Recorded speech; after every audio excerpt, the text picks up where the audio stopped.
Welcome back, guys, to the 8th round of the European Championship. So many important games today, of course. Before anything, Korobov against Gledura. This is going to be a real clash because Korobov playing white. He's the sole leader in the tournament.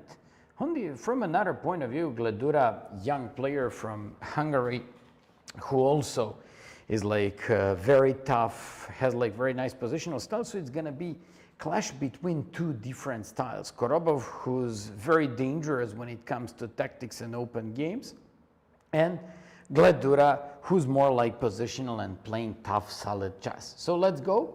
Korobov opened up his game with d4, d5, knight f3, knight f6, and played c4. Here,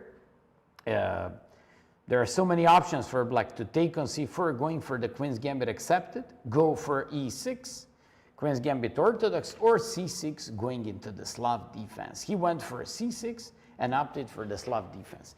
And now it's going to be very interesting to see what is Korobov going to opt for. He opted for one of the most solid approaches that especially became popular after Grandmaster Boris Avruch published his book Opening Repertoire for White, where he in details covered all those e3 lines.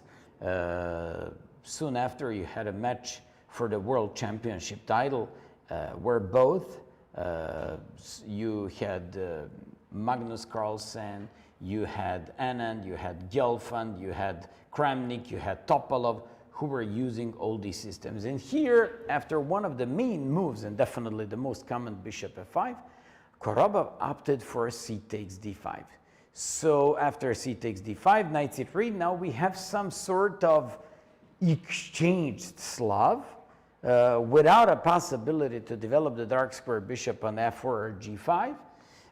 And yeah, lately this variation became popular, so let's see and make sure about the opening and what is black gonna opt for after knight c3. So this is game Korobov Gledura, sixth move, knight c3. Nothing, we just have to see and to wait here for the black's reaction. There are two main approaches. Of course, I mean, knight c6 and d6, those are almost kind of obliging moves for black in this position because he already developed the light square bishop, so what else? Okay, we'll get back to this game. Let's go to another game, Santos Latasa against Pretke. It's one of the main variations. It's nothing else but so-called four knights in the Sicilian defense. After e4, c5, knight f3, e6, d4, c takes, knight f6, knight c3, knight c6. This is why we call it four knights. And one of the main options for white here is, of course, knight takes c6 followed by e5, and that's exactly what he opted for. A little bit more popular lately is a3 by white.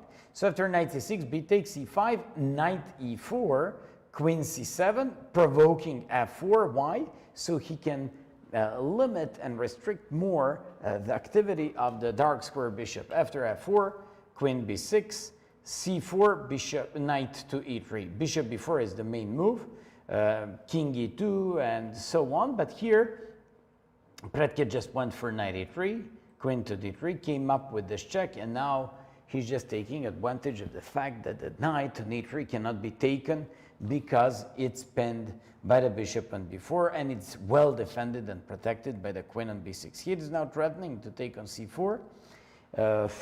So many games lately happen in this variation, but okay, we'll get back to this opening as well. This is another Catalan opening, Gelfand against Nguyen. So d4, knight f6, knight f3, 6, g3, d takes, bishop g2, knight bd7.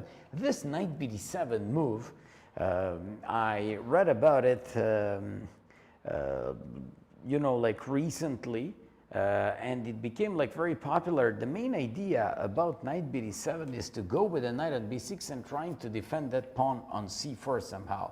After c6, he's now going for some sort of accepted Catalan where they just go for d takes c4 line. they want to go into the some lines with b5, defending that pawn on c4, or maybe they just want to close the activity, although white definitely has to be considered to be a little bit better in this type of positions because they sack a pawn and go for compensation and a strong center. He went for a4, so he wants to prevent b5 by black. This is nothing else but famous Ragozin defense in this tournament. Probably we see it for the 20th time here. So after knight c3, bishop b4, Sarana went for queen a4, knight c6, played bishop d2, and went for a3. After a3, we're just expecting by black whether he wants to take on c3 and jump with the knight on e4, or bring his bishop back to e7. Bringing the bishop back to d6 wouldn't be good because it's very similar to the game Korobov against Ponomarev, in which case after bishop d6, c5, bishop e7, b4, white would just get a very comfortable game on the queen side by pushing these pawns. Okay, then we go on to Shevchenko-Abbasov. Shevchenko, who defeated Kobalia yesterday, he's in good shape, playing good chess in this tournament, so he went for ready opening.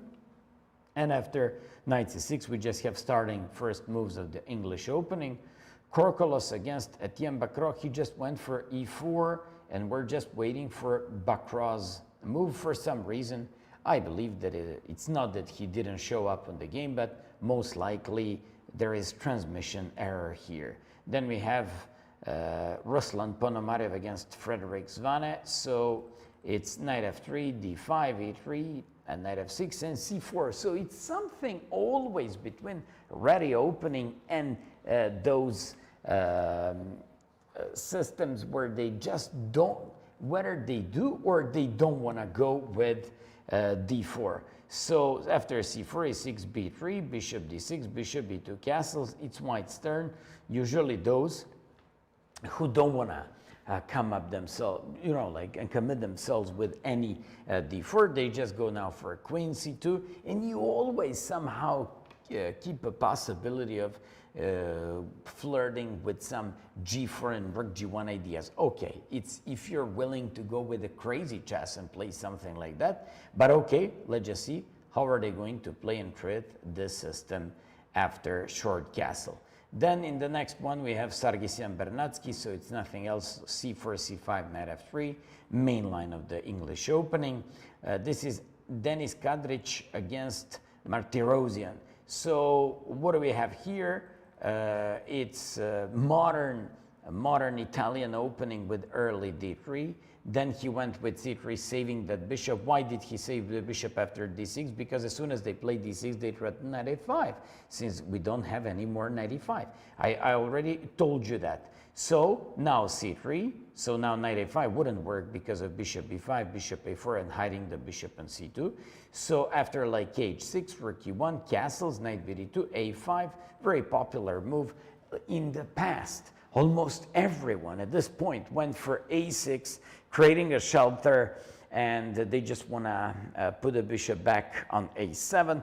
That's not a case here. So here they go a5, preventing b4, and they still keep controlling and having like a7 square for the bishops after knight f1, a4. Kadric goes for the pawn on a4, bishop b5, b4, bishop b6. Knight g3, knight e7, a typical way of maneuvering this knight to g6, breaking in the center with c6 and d5. Kadric goes with d4, that's like a rule. When they go with the knight on e7, you gotta break in the center. So after knight g6, Kadric went for bishop e3, and there we go. White certainly enjoys a little bit more space, but black shouldn't be unhappy with the opening outcome because he also did everything what he was supposed to do. Okay, so let's go on to the next one. Navarra drew against Lagarde in a typical Grandmaster style. If you remember, a year ago there were like whole bunch of games in the Berlin defense played like d4, knight d6, d takes, a4, knight e4, and after knight d4, d5, e takes, knight d4, queen d4, and now they just keep keep on repeating and getting this threefold repetition. So Lagarde, who had a tough loss against international master Stankovic in the second round, now made a good comeback, and now he's once again in the top. From another point of view, Navarra just made draw with the black pieces, so probably he should be okay with this draw, and he's gonna push with the white pieces tomorrow. Let's go to next one. Jules Mussar against Lupulescu, typical Sicilian. After knight f6, knight c3, 4 knights, where he didn't want to go for knight db5, which is a classic, a3. He took on c6, and after e5, knight d5, knight e4, now we have this just like in the game between Pratke and his opponent. Okay, so we have then another game, Laursas against Esipenko. A relatively typical, let's just call it Coley type of position. Why? So after d4, knight f6, c4, a6, knight f3, d5, knight c3, c6, e3. It's Meran defense. So after knight bd7, queen c2, played b3, bishop e2, castles, bishop b2, queen e7, rook a d1, rook a d8, rook f2 e1, Laursas brought a bishop back, and Esipenko broke in the center with c5. After c takes, g3, limiting the bishop on d6, rook c8, bishop h3. I just want to remind you of one thing. Absolutely the same game this guy, Laursas, had yesterday against Cheparinov, and he drew. So he's now ready to repeat the whole game again, I believe. And if I recall correctly, I believe that Cheparinov played rook c7 at this point. First a6 and then rook c7 to stop knight b5. Somehow Cheparinov had some sort of advantage, but looks like Laursas is absolutely fine with these positions, especially against all these 2650 plus guys, and he's okay, I'd say, with the draw in this type of games. Okay, then we have Valentin Dragnev against Vasily Ivanchuk, more popular Chucky. So let's go with e4, c5, d4, knight e4, and it was neither defense. After bishop e3, e5, he brought this knight back to f3. Ivanchuk played queen c7, preventing bishop c4. And after bishop e2, bishop e7, played a4, which avoids b5. So after bishop e6, castle short, and now we have all these type of games typical for these positional approaches against the knight or defense. They just go with the logical development of their pieces. Well, we just want to try with some knight g5 and fight in this fashion. Okay, this is Cheparinov against Mircea Parlegras. Obviously, this was red the opening. Mircea went for bishop g4, and after h3, bishop h5, castles, knight f6, d3, he went for c4. Another type of plan could be to go with knight bd2, to place the queen on e1 and to break with e4. What is this? Nothing else but King's Indian reversed. Here, white would be just up a pawn, and you should be, or you would be going with knight bd2, queen e1, and e4 in these type of games.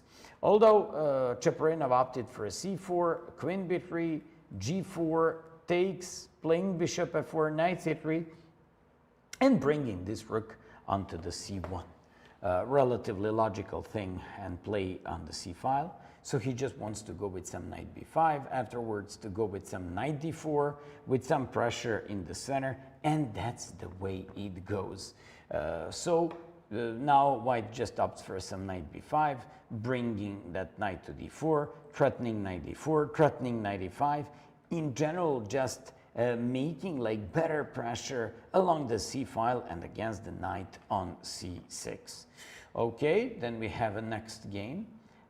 Grandilius against Clement Isichev, opposite color bishops. I believe this was exactly Petrov defense, knight d7, knight c3, bishop d6, and bishop f4. I always a little bit more prefer what Grandmaster Miloš Perunović played in Olympiad against Indonesian player, and we also had one more game during this tournament with a rook e1, queen f3, although here Grandelius opted for bishop f4, and after bishop e5, d takes, knight c5, bishop e3, and I'm never too excited about the games with the obstacle of bishops because, okay, objectively speaking, maybe white is a little bit better, but I don't see anything that special about this approach by white.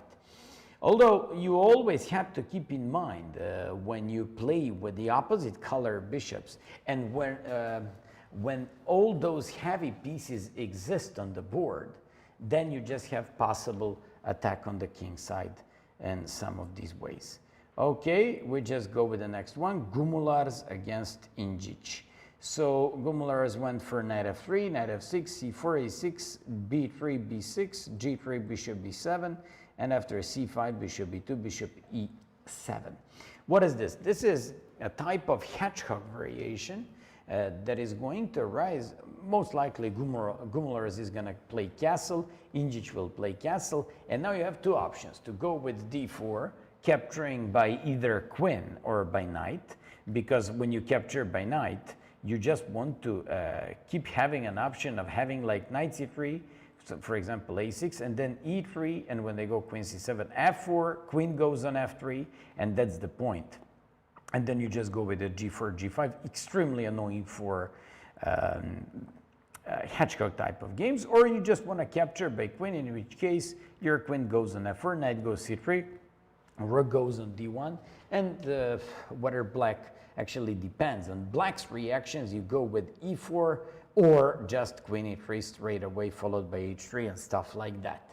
So we'll get back to this game and to their opening parts. They both played castle no, they did not play castle. Bishop e7 was the last move in this game, so we're just gonna wait for white's move. Somehow, I don't think he can play anything else but castle, castle, and maybe if he doesn't want to go with d4, he might be going with some e3, queen e2, followed by some d4 later. So he played castle. I believe that Injic is going to play castle as well here. And after that, we just have to see whether white wants to play d4 straight away or maybe e3, delaying a little bit with these ideas. Okay, then we have Sergei Azarov against Manuel Petrosian. Looks already pretty drawish. I just have to once again tell you something about Azarov. His opening preps are really good. He knows his stuff, and it's not easy for these guys to get opening advantages against him. What was this? Azarov went for Scotch opening, then he went for the Scotch gambit. Nice, and after bishop c5 went for knight g5. I haven't seen this line for a while. And after knight h6, captured on f7, takes, giving check, taking on c5, and he opted for a position where he's down a pawn, but the king on f7 just looks weak, as well as the dark squares. So he goes with c3, queen d6, captures, takes there, knight c3, takes on e4, takes on d6, so he's most likely going to second exchange by bishop f4. And yeah, exactly, that's what he did. He's now going to capture an a1. He has a full compensation, while black has practical problems with his development and with the light square bishop on g4. Quite an interesting opening by Azarov in this game. Sean Sargsyan against Murzin Volodar. Of course, we have Catlin opening. Here, white just went with the queen d3. An idea of the queen d3 is not only to defend c4, but also to go with e4. And also, on top of all that, at some point, they would just have to release the d1 square for the rook. So when black goes with b6, one of the most logical things here could be e4. And after e4, bishop a6, b3. For example, I can predict this, this one, and for example, for a long time, e5 was considered to be very interesting option here by black. But let's see what is Murzin going to do, and Will white even go for e4? So he played queen d3, b6. This is current position. Then we have Svan Erasmus against Borochovsky, one of the main positions in almost Botvinnik defense here with the bishop g5, h6, a4, g5, bishop g3, bishop e2, castles, and a6. This is going to be a pretty dangerous game for black because black has to know a lot and has to be ready to be under a very severe initiative by white. So this could be another interesting game. Then what do we have? Cacciarava against Vocaturo. It was modern Italian with early d3, and after c3, a5, rook e1, a4 to prevent everything on the queen side with more or less absolutely okay position for both of these guys. Okay, then we have Varmerdam against Petkov, Momchil, g3, c5, knight f6, castles, e6, and goes with c4 after d4. Otherwise, if Petkov didn't opt for d4, but if he played knight c6 after c takes, d4, this would be nothing else but transposition into the Tarrasch defense. So that's the thing. That's not a case in this position. So he just went for c4, d4, e3, knight c6, d3, knight a3, repositioning that knight on c2, rook e1 check, bishop e6, and knight e5. So what's this? This is nothing else but Benoni defense reversed. So white here opted for Benoni defense reversed. He's up a tempo, although it's nothing that decisive. So this is more or less absolutely fine game for both sides. Darda against Yilmaz, nothing, semi-Tarrasch main position. This is Karakan Namik Guliev against Bartel Mateusz. Knight f6, he takes f6. Popular approach with the knight a6, knight c7. Queen c2, g6. And now what does black want to do? Black wants to play bishop e6, knight d5, and b5, installing and maintaining control of the, like queen side and light squares on the queen side. So that's how they want to play there, and that's their initial plan in this position. Okay, so we just have to go and to check what is Guliev gonna opt for. He played rook a d1, so most likely he wants to go c4, break in the center afterwards, maybe to play c4, reposition the knight to c3, and to play like this. Position is relatively okay once again for both of these guys. This was a long theoretical battle. I instantly recognized position. This is one of the hottest theoretical positions in theory at the moment. It's King's Indian with e takes d4.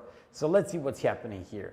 In the game was knight c3, and after like d6, knight f3, castles, bishop e2, e5, castles, e takes, knight takes, rook e8. Why rook e8? Provoking weakening of the dark squares. So after f3, c6. For a long time, almost the only idea by black in this position was knight c6. Then, for last couple of years, especially after the game between Kramnik and someone else, c6 was considered to be bad. And then you just play king h1, and after d5, you just play I'm just saying what was considered to be refutation. Bishop g5, and when they take knight db5, and this variation was considered to be like so much better for white, close to be winning, and so on and so on. But what's the problem nowadays? Problem nowadays that if you play e takes d5, this one, and bishop g5, they just go with knight c6, and position is absolutely unclear. For example, if they go, in this case knight e5, you just take d4 and you win a piece. Look at this. I won few blitz games with the black pieces like this. If they go with knight f6, thanks buddy, but now my knight on d4 is defended. If they go with queen d4, you just say, you're such a good man, I like you. So you take on d5, bishop on g7, threatens the queen, rook is threatening the bishop, you win a piece. Queen threatens to win the bishop on g5. So that's why They can't play any longer after this anything else, but they usually take, then they take, go with some bishop b5, rook e6. And I saw recently a game between some top GMs, which is considered to be absolutely okay for black in a game like this. I don't see a problem. At least you remove the dark square bishop from the pin, which looks absolutely fine for black. The thing is, a little bit maybe more challenging is what Bjerre played in this game. He played c takes bishop g5, you still do knight c6. And when they say, okay, but I play bishop b5, what do you want now? Your knight is pinned. You go with, boom, h6. That's a critical thing to second exchange and claim some compensation. After knight c6, bishop c6, move is h takes g5, push the pawn to d4, absolutely, push the pawn to d3. On knight g3, you should be going with, I believe, bishop a6. Yes, that's what he did. Threatening bishop, bishop c6, you gotta go rook e6 to threaten with tempo. Queen a4, and he played queen b6. Is that the best line in this position? I forgot this. And by the way, it's a little bit more difficult for me because I know some of these analysis from black's perspective. So Sadikov just went for a queen b6. After queen b6, bishop d5. Yes, that's the way it is. Knight d5, yes. Rook e5 is the best idea. All the time, engine is going to tell you you're so much better. But eventually, it should be a round. So this is very interesting theoretical battle, and I believe one of the most important theoretical games we've seen so far. Okay, it's black's turn. Position is absolutely unclear, even though, for example, engine here, because all these engines, they just prefer material, but we shouldn't be like Machiavellistic here so much, and we just have to care about spirit, not only material. Okay, let's go with Alsina against Safarli. Oof, looks weird, but I like this for white. Alsina went for Sicilian. Safarli went for a Sicilian and played early bishop c5. That's considered to be suspicious. He played knight db5, the best move. Played bishop f4 to provoke e5. Safarli goes in his style some very interesting moves. Alsina played knight a4, took on c5, brought the knight back and played like this. To be honest with you, I prefer white. I ended up with the bishop pair. Your king is in the center of the board on e7. This has to be considered better for white. So it's for sure it's slightly better for white. Then Jan Subel against Emre Can. Emre Can went with some early bishop g4 in the king's Indian. It's not the line where he goes with castles e5, but first bishop g4, capturing and going with e5. It's very typical in these positions that any kind of d takes e5 should be in black's favor. So that because light square bishop is so stupid and it's kind of limited. So it's white's turn and Jan Subel has to come up with something here. Then we have another Petrov defense between Dima Mastrovasilis and Yair Parkhov. So after bishop d3, d5, knight e5, knight d7, capturing castles, bishop d6. If you remember, this variation was extremely popular like 20 years ago. I remember when Kasparov played against Karpov, when Ivanchuk played it with both white and black, when Vishianen tried to get something out of those positions, and one of the main options was c4, c6, c takes, queen h5, castles, and after castles, queen d5. Those variations were like so popular. Some bishop c6, you just move your queen, they go g6, you have some queen h3, knight g5, and stuff like that. These positions were so theoretical, were so popular like many years ago, but nowadays they're absolutely considered to be fine for black. And Dima Mastrovasilis is familiar with that, so he went for a castle, played early knight c3, played queen h5, provoking f5. So what is he trying to do in this position? To a little bit force his opponent to expose himself with a broken pawn structure and to provoke him to do this one. So he just goes with rook e1. So this is the thing, and he just go with the rook e1 and bishop g5. So that's the point. White is a little bit better in these positions.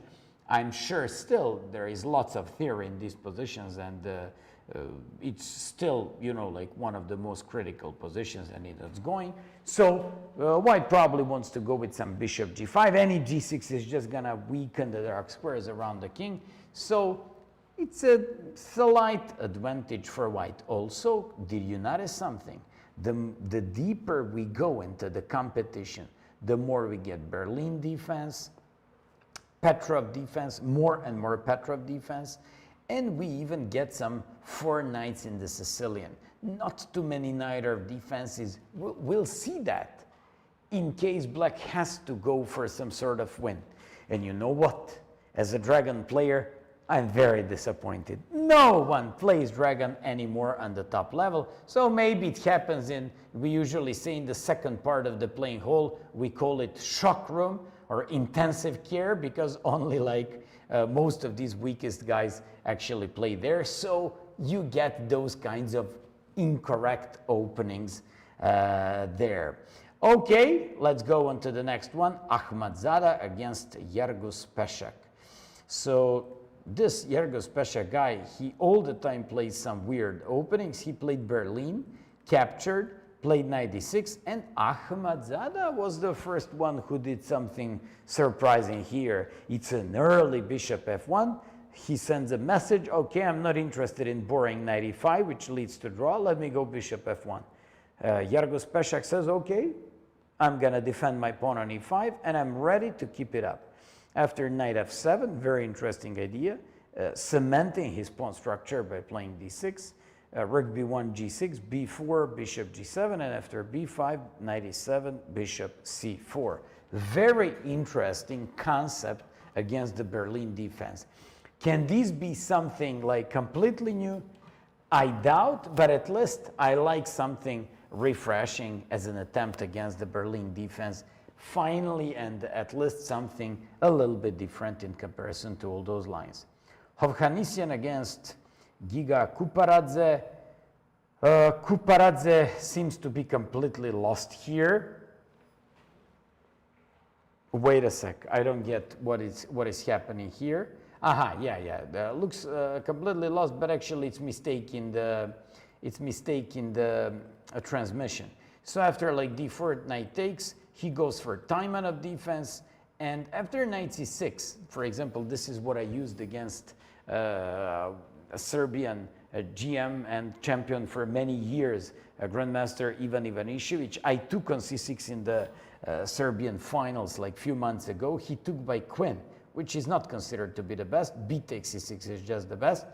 Queen d3, going with this queen on g3, hoping that the queen could be exchanged, recapturing by h-pawn and getting an open h-file and better game for white. After bishop d6, new idea by Kuparadze. He says, aha, you want to go with the queen on g3? Not against me, buddy. So after bishop e3, knight f6, g4, h6, castles, bishop f4. Makes sense, he just wants to exchange the dark square bishops. He's forcing that rook here, h4, queen b6, and now we have that mistake in the transmission. I don't know what the real position is. We're going to probably get these moves a little bit later.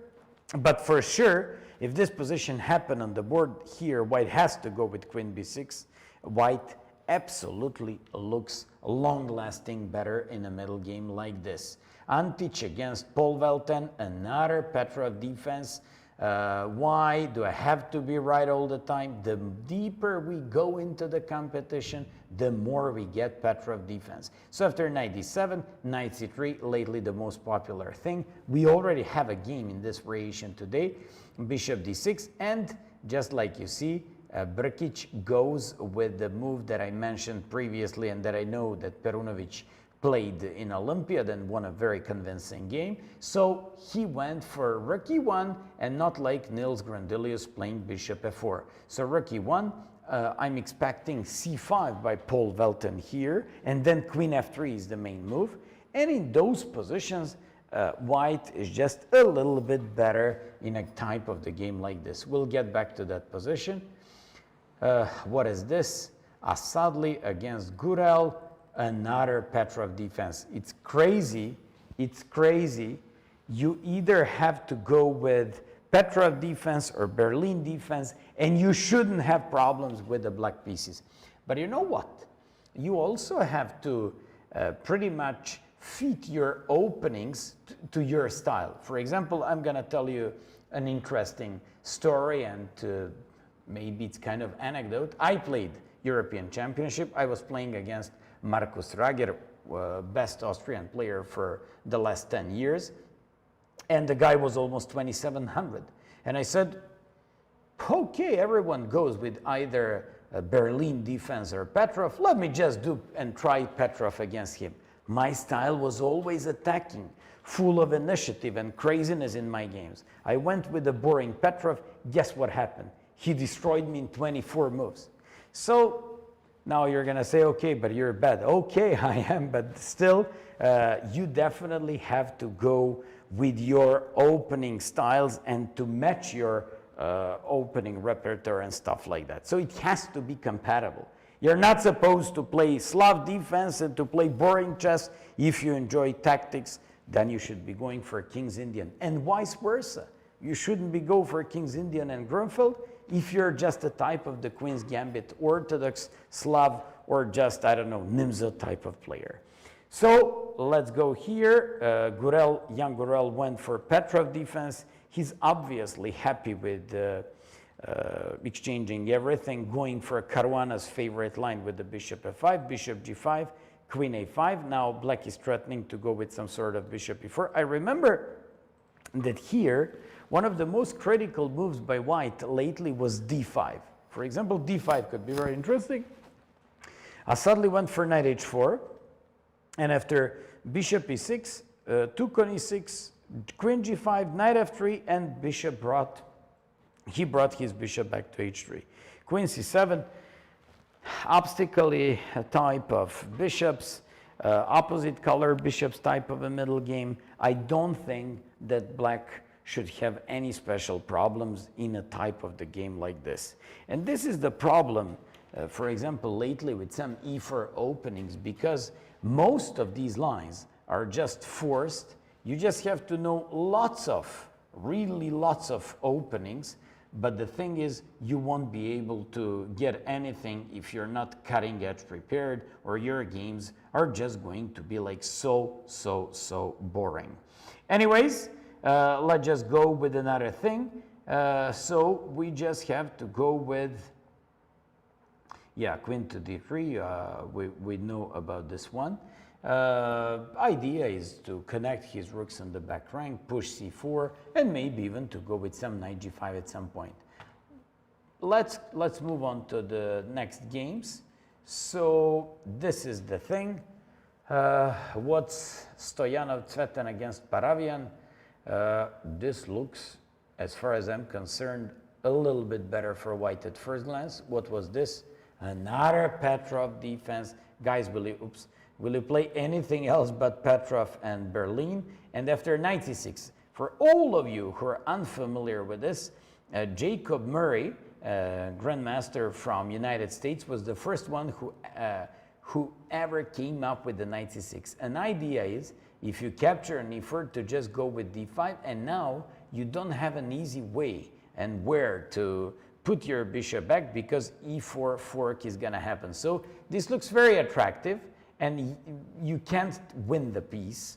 So that's the point. After knight e5, d takes, knight c5, bishop c4, d6, queen f3. Do you know what is this? This is the game between Giri and someone else, where Giri got an opening advantage with the white pieces. I believe that the game was played last year.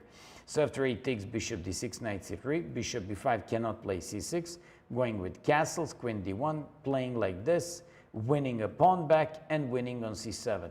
To be honest with you, yes, Paravian is familiar with his opening stuff, but still, I prefer a little bit more white in this position. Okay, let's go on to the next one. So all these games are, even though they play like a boring Petrov and Berlin defense, we are just getting like some very nice games, and still pretty refreshing attempts by white against these openings. This is Anton Guijarro against a guy who really plays well in this competition, Seaman. So Guijarro goes with advanced French of the Caracan, plays the most critical Tal's variation, and after h5 goes with c4. You know that I opt for bishop d3 in these positions, and we've already seen a couple of games where white played bishop d3 and performed really well. If you don't remember, in all those games, nobody played e6 because of classic bishop g5, knight d2, and c4, but everyone went for queen a5, and now they did not go with the knight d2, but very popular move b4 with a very nice initiative by white. Kadric beat somebody, and also Zvane beat somebody as well. So these are like two model games to go with the b4 in this competition. In the game, Guijarro went for c4, knight c3, bishop takes, knight g on e2, and plays bishop e3. If you're ever wondering what's wrong, for example, with a bishop h4, wrong thing is that you just have problems on the dark squares. So let's just see here, knight h6, knight g3, bishop g6, knight h5, wins the pawn, knight f4, gets the pawn back, and playing king f1. Position looks absolutely fine for both sides, and I don't think any of these guys should be unhappy with the opening outcome. Then we have Wojtaszek against Marian Petrov. Wojtaszek came up with something very interesting. So this was Queen's Indian defense. He opted for g3, bishop a6. You know what? I haven't seen bishop a6 in the whole tournament, and this used to be one of my favorite lines with the black pieces when I was younger. So let's see. Wojtaszek opted for b3. I remember that extremely annoying was queen a4. So after b3, bishop b4, bishop d2, only move, bishop e7, knight c3. This was an approach by Lecco against Michael Adams in some of their match. I mean, there were so many games like this, but I remember Adams made this early d5, bishop g2, castles, and fast c5, rook e8, and knight c6. Here, Petrov Martin went with a rook e8, rook c1, knight bd7, rook c2, repositioning the dark square bishop to c1, and these are some very interesting maneuvering ideas by Wojtaszek. This is going to be a long-lasting game. Then we have Daniel Fernandez against Šarić. What was this? Was this London? It was London, and after c5, e3, knight c6, knight bd2, e6, c3, knight h5. You know what? When you go after the dark square bishop in the London, it's like 50% killing your opponent already, although this is all theoretical. And here, white just opts for giving up the London bishop, I'm talking about the dark square bishop, for open h-file and for some initiative along the h-file. This is game between Nair and Gorstein. Was this Caracan? Yes, it was advanced variation of the Caracan. Knight d2, e6, knight b3, knight d7, knight f3, a6. An idea of a6 is to go with c5 without giving him possibility to do something with the bishop b5. After c5, c3, knight bd2, repositioning that knight to a better place, going with knight h5, and that knight on h5 is quite an interesting piece in all these positions. I know it from some French winner positions, and once you bring your knight to h5, you just want to provoke your opponent to go with some g6, in which case you would have knight f4. That's exactly what happened here, so I expect knight f4, and this way he just locked the light square bishop.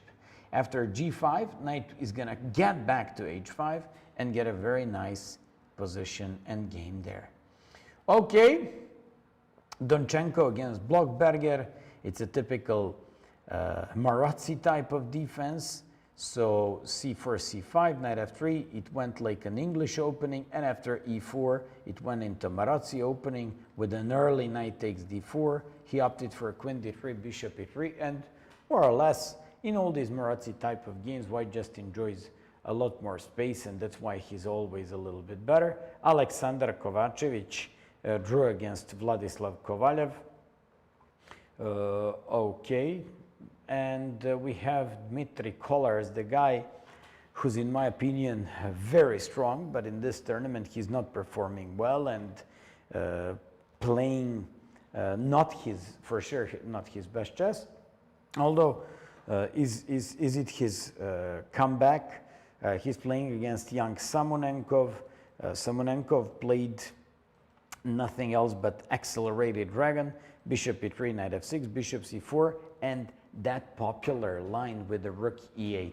I remember playing GM tournament in my born home city. I played this rook e8 against Grandmaster Jukic, Montenegro champion, and I won in a very nice game. After a3, that's exactly what happened in my game, a4. An idea of Kollars, this is a new idea and I like it a lot. And my idea is to go with the knight a5 and to win the light square bishop. That's exactly what I did against Jukic. And afterwards, I played a6, b5, and developed my bishop on b7. Because of that, this is the thing. So Kollars goes with a4, which is nice, and goes with short castle. After like knight a5, he keeps shelter and keeps the light square bishop in its shelter on a2, so white seems to be a little bit better. Garibian against Sochko, we have just a little bit better game for white because of control of the center, but Sochko doesn't seem to have any special problems.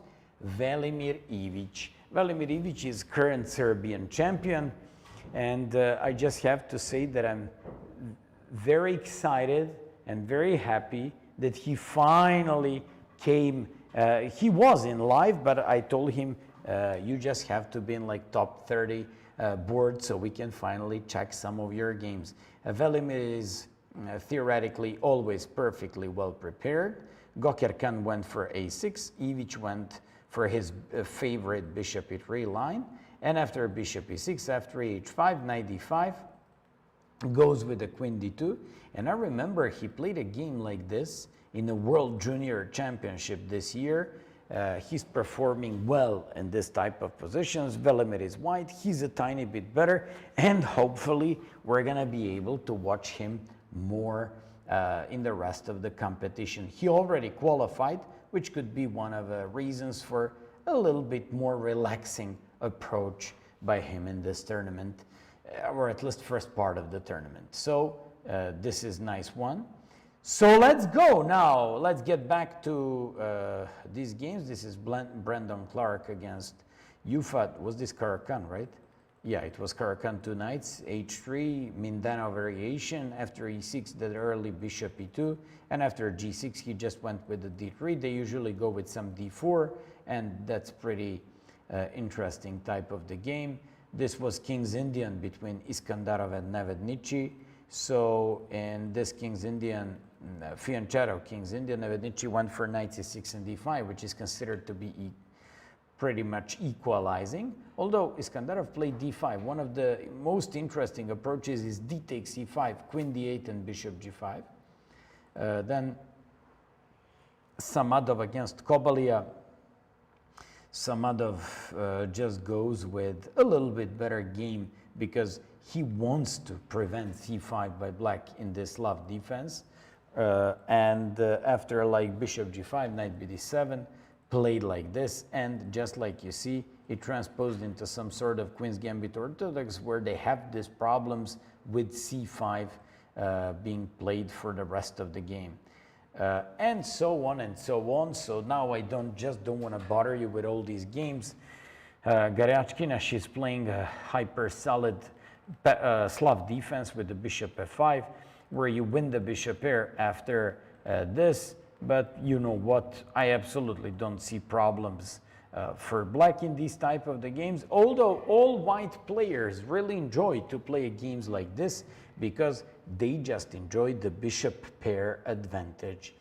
Okay, Souza against Leon Levic.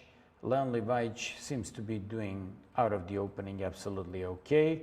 This was Catalan opening. And he went for some really interesting a5. Only point of having very interesting idea, it's something new against the Catalan.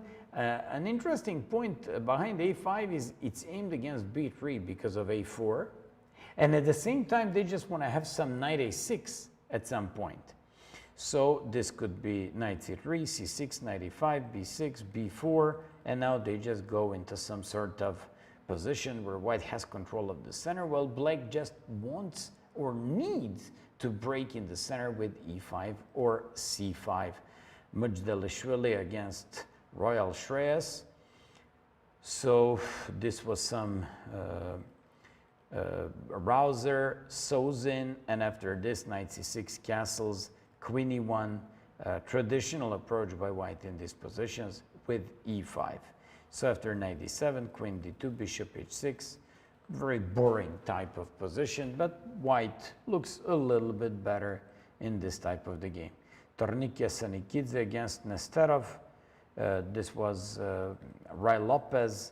And after knight f6, early bishop takes c6, in which case, for the rest of the game, you just go for a close type of the game because he enjoys the bishop pair. You just have to go for pawn on e5 or somehow for breaking on the king side with f4.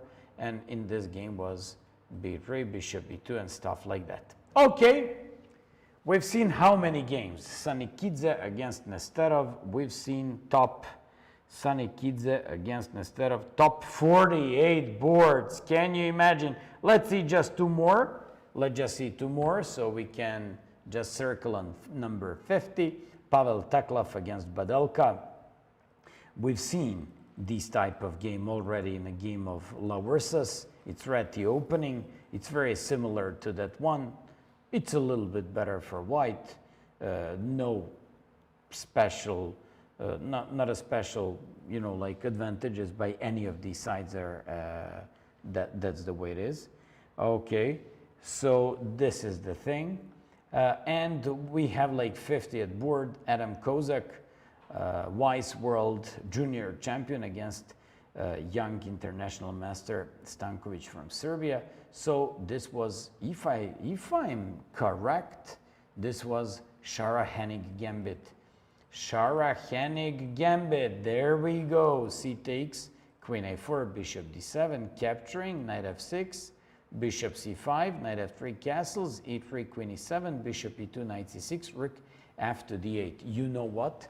I remember I was playing once a training game somewhere online against Grandmaster Ivan Ishevich, and he destroyed me by moving the light square bishop somewhere, doing the rook d6, repositioning and doing the rook lifting, rook d6, rook g6, and this is a very interesting idea. So that could be an idea of Stankovic in this game against Kozak. Very interesting opening, and this is why I also like to dive in a little bit onto those lower boards, because you can even see some excitement and gambits. Let's get back to the first board.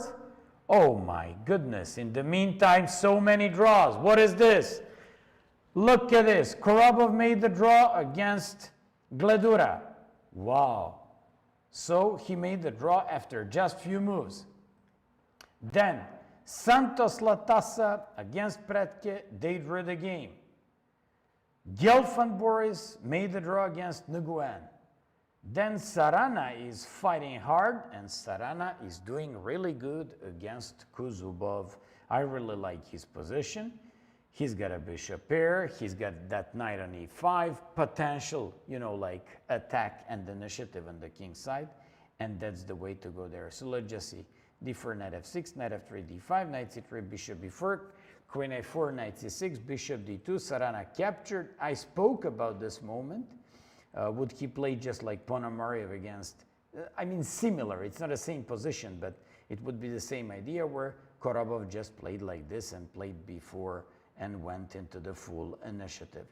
Okay, here he just opted to take, play a5, aimed against b4, Sarana brought the queen back, and after like knight a5, c takes, knight jumps into the center of the board, rook to d1. I absolutely like Sarana's position here. Also keep in mind, I always consider him extremely dangerous with the white pieces. He's very sharp, he knows his stuff, He beat Magnus Carlsen online on chess.com just 2 months ago, so the guy knows his stuff. And by the way, on top of all that, that guy is my clubmate, so I know how dangerous he could be with the white pieces. Okay, Sarana is doing better against Kuzubov, and it's pretty good that we actually have some games to be ongoing, because with all these draws, what am I going to comment today? So next one, what is this? So this is Shevchenko against Abbasov.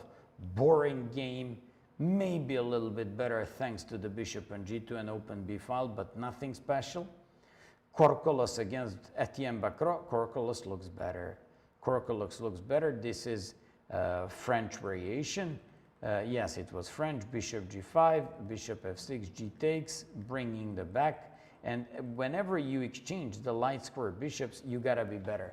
Last game that I saw there was, last good game was Magnus Carlsen playing white against Sedlak. Sedlak drew that game. He was one of top Serbian players at that time, and he managed to make a draw against Carlsen. Carlsen got nothing out of the opening, even though we know that this position has to be, according to all basic principles, a little bit better for white, thanks to a better pawn and healthier pawn structure. Then we have Ponomarev against Zvane. Nothing special happened there as well. Sargsyan against Bernatsky. Sargsyan in typical his mood. He's got a little bit better pawn structure.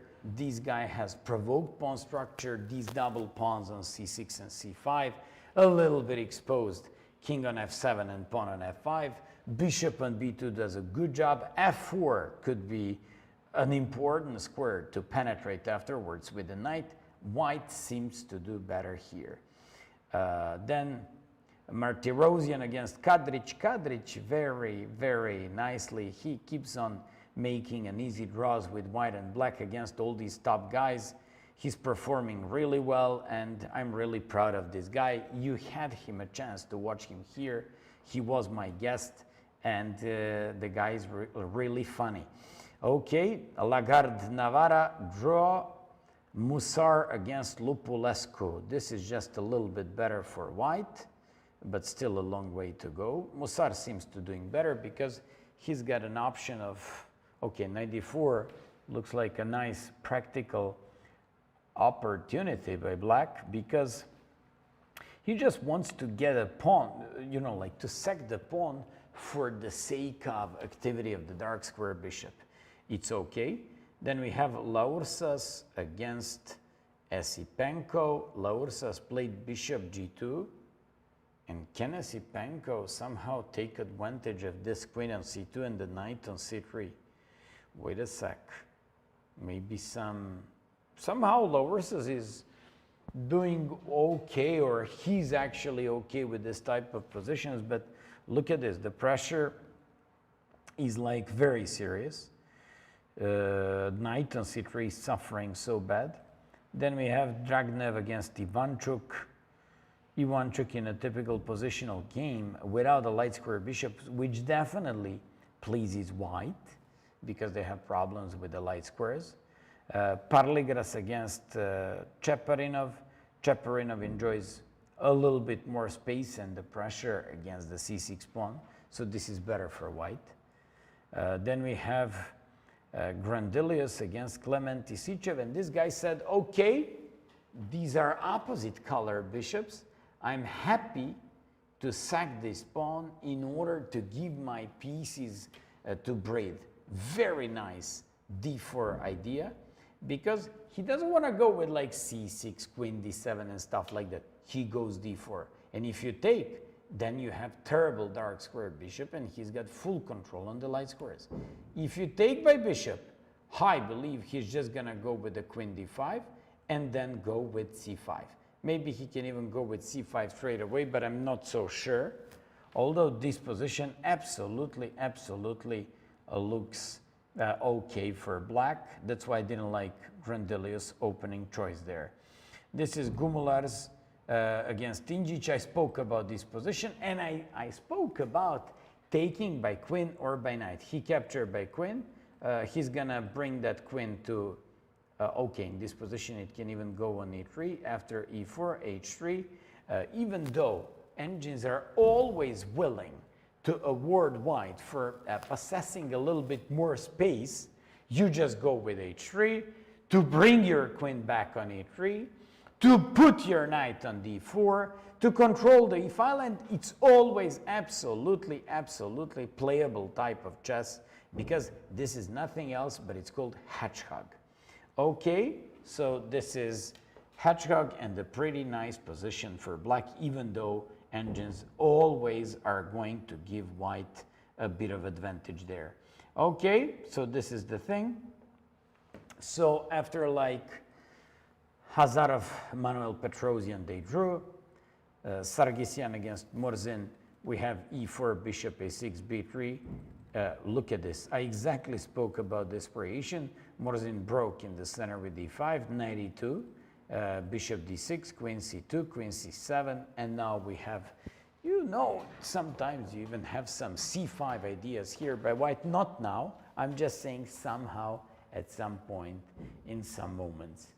Okay, Rasmus Vana against Borochovsky. I told you that this was going to be an absolutely crazy game, full of sacrifices and with long theoretical battle.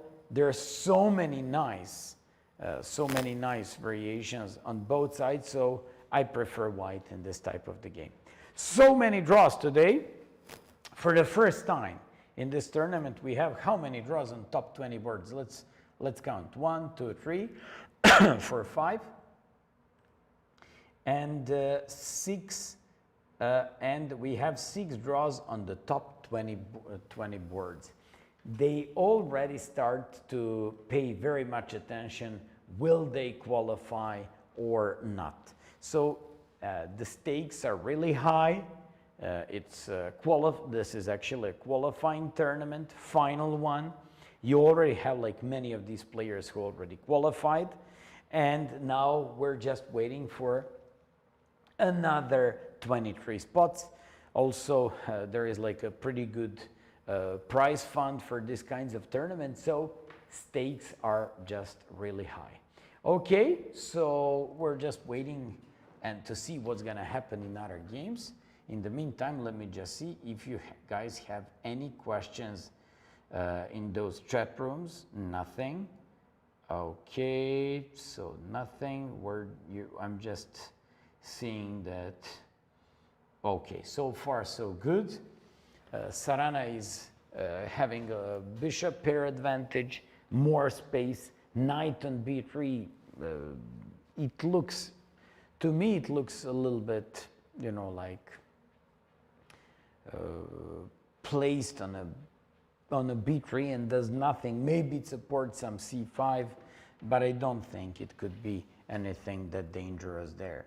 Okay, that's one thing. Another thing is Shevchenko against Abbasov Nijat. I just previously told you that maybe we can consider this a little bit better for them, but it's nothing that special. Then we have Korkolos against Etienne Bacro. Korkolos against Etienne Bacro. This is a French opening we analyzed. Bacro played at rook a7. He wants to play knight d7 at some point after he takes on e5. He probably wants to go first with the queen d6 and then to go with rook d8 or c5 or knight d7, because now you can play knight d7 just in a view of knight c6. But even that one, queen a8, queen f3, but okay, giving up the c6 square would be a pretty big concession by black. So we're just waiting on a move, queen to d3, and it's Bacro's turn in this game. Ponomarev against Zvane, nothing changed.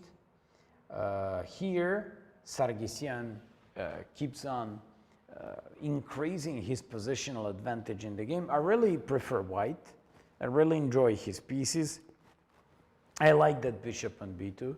I like the fact that both d and g files are open, that the knight stands on f4 and threatens that bishop on e6. It really looks better for white.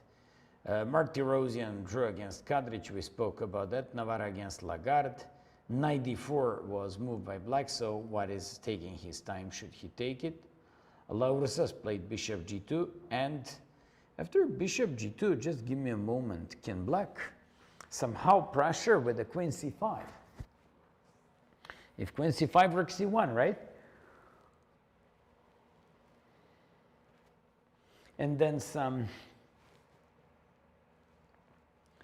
knight e5, bishop a6, and stuff like that. Maybe even simple doubling the rooks, rook c7 or rook c5, followed by rook e8. So this also looks okay for black. Then Ivanchuk against Dragnev. Somehow the lack of the light square bishop always, and the fact that he managed to exchange them favors white. Cheparinov against Parligras, it's definitely better for white because black has to deal with the weakness on c6 as well as the pawn on a7 afterwards. Here we just saw that d4, it's white's turn, he's taking all of his time, and I believe this just looks okay for black. Then we have Gumulars against Ingic. Last move was h3. Ingic played a typical move for these type of games. Rook goes on e8. He wants probably to go with the bishop on f8, and then to decide whether he wants to play queen b8, queen a8, whether he wants to break in the center with d5 if the queen is on e3, or to go g6, bishop g7. Having in this type of middle games, rook on e8 is always good because white is willing to hide this queen on e3. So having the rook at some point and bringing the bishop back, you always have to opt and cope with d5 by black, in which case queen on e3 might be weak and might be at least, let's just say, under some sort of x-rays by the rook on e8. So we just have to wait for the white's move, h3, rook e8, and it's white to move here. Azarov drew against Manuel Petrosian. Shan Sargsyan enjoys a little bit better space against Murzin, but I don't see any problems for black. F4, I announced pretty crazy game in this one, and because I analyzed this with Ivic when I was his coach in the World Junior Championship a few months ago, and we just analyzed something completely crazy here with F4, and I know how many like exciting positions can arise after this variation. You can even sack on f7, go with some e5, f5, bishop h5. I really enjoy these type of games for white. So let's just see what is Borowski going to do there. Kacherava against Fokatura looks absolutely drawish. Varmerdam just took on c6 by the bishop, and he opts for going with a better, positional game because he's just willing to go against the weaknesses in the black's camp. Then Darda against Yilmazarli. Darda enjoys passed pawn, and it's going to be supported by these heavy pieces. This looks with a nice possible initiative by white in most of these positions, so I prefer white here, although it's very significant thing here to notice that black hasn't spent a single sack on this position. Very interesting. So he's familiar with this type of game. Guliev against Bartel. Yes, I told you that he just wants to play c4 to go with his pawns. Now those are hanging pawns, and at some point he just wants probably to go with, I don't know, break in the center with some d5. Then we have Jonas Biera against Sadikov Ulvi. This is all theory. This is all theory. It's crazy. These guys know theory almost 20-something. Rook f to e1. He took on d5, queen a8, bishop f8, Rook e7 threatens here. Queen f6, only move is queen a8 according to the engine. And now queen takes b2. Oh my goodness, they know the theory for 26 moves. I know this because I analyzed it myself. So 26 move of theory, and absolutely the best line by both of these guys. Now, if you take on d5, you're gonna get mated. And it's even some crazy queen, knight, and 3 pawns against king, 2 pawns, and the bishop. But I just know that it should be drawn in the end. I can't remember all these lines. I guess I'm just getting older and can remember all this stuff. Okay, so what do we have? Alcina against Safarli. I really enjoy White's position here, that king on e7, and the fact that White has the possession of the bishop pair and control of the dark squares favors White. Then we have Jan Subel against Emre Can. White just enjoys space from another point of view. Black played the King's Indian. He solved the problem of the weak dark square bishop by playing h5 and bishop h6. Swapped off the light square bishop for the knight, which left White with a pretty bad light square bishop. But we also have to know that here it's not a typical Mar del Plata type of the game where Black just goes for the attack. So Black doesn't even need a light square bishop. Master Vasilis Dima against Parkov Yair. Okay, this looks better for White, just because of these weaknesses on the dark squares. Ahmadzada against Yergos Peshak. We just have this bishop c4, h6. Both of these guys just keep wasting their time. Why h6? Because he wants to play f5. Why h6? Because he wants to prevent knight g5. Why else? Because he probably, with that knight on f7, which stands really nicely there, and this is a good version of the King's Indian for Black, he might be going with some f5 and g5 with the attack and initiative on the king's side. Hovhannisyan against Kuparadze. Hovhannisyan has a lot better position. His knight is doing a lot better than Kuparadze's bishop. Of course, Kuparadze is blitzing out his moves, nothing new for his games. And by now, we are just familiar with his type of chess here. White is just going with some knight f6 and maybe some rook g8 mating ideas. Ante Brkic, Paul Veltan. Let's just take a look at this one because it's a theoretical game. Rook e1, bishop e5, d takes knight c5, bringing the bishop back to f1 and playing with the bishop pair. That's his intention. Bishop f5. It's White's turn. You know what? He always can undouble these pawns by playing c4, open his game for the bishop pair, and go with the rook on b1 if needed. Okay, what else do we have there? Asadli against Gurel. Gurel equalized against Asadli. Very interesting fight. Bishop against the knight. I don't see problems for Black in this game. Stoyanov against Paravian. Somehow that king on f8 doesn't look too static to me, and somehow I really prefer White in this type of the game. Maybe I'm completely wrong, but that king on f8, queen on e7, possibility that we always threaten bishop f4 with tempo with bishop d6, connecting these rooks on the back rank. All these facts just force me to think that White is having a very, at least pleasant type of obstacle in bishop's middle game. Here, opposite color bishops once again. Anton Gihara against Seaman.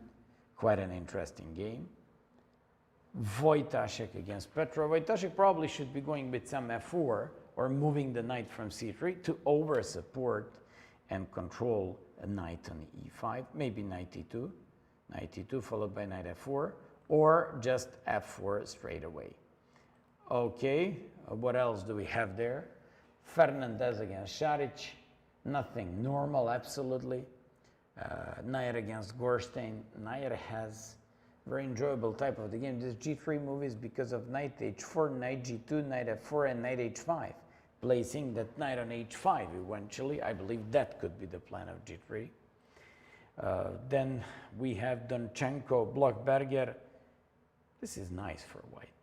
It's nice because he enjoys this possibly dangerous passed pawns on the queen side, and he's also having the bishop pair.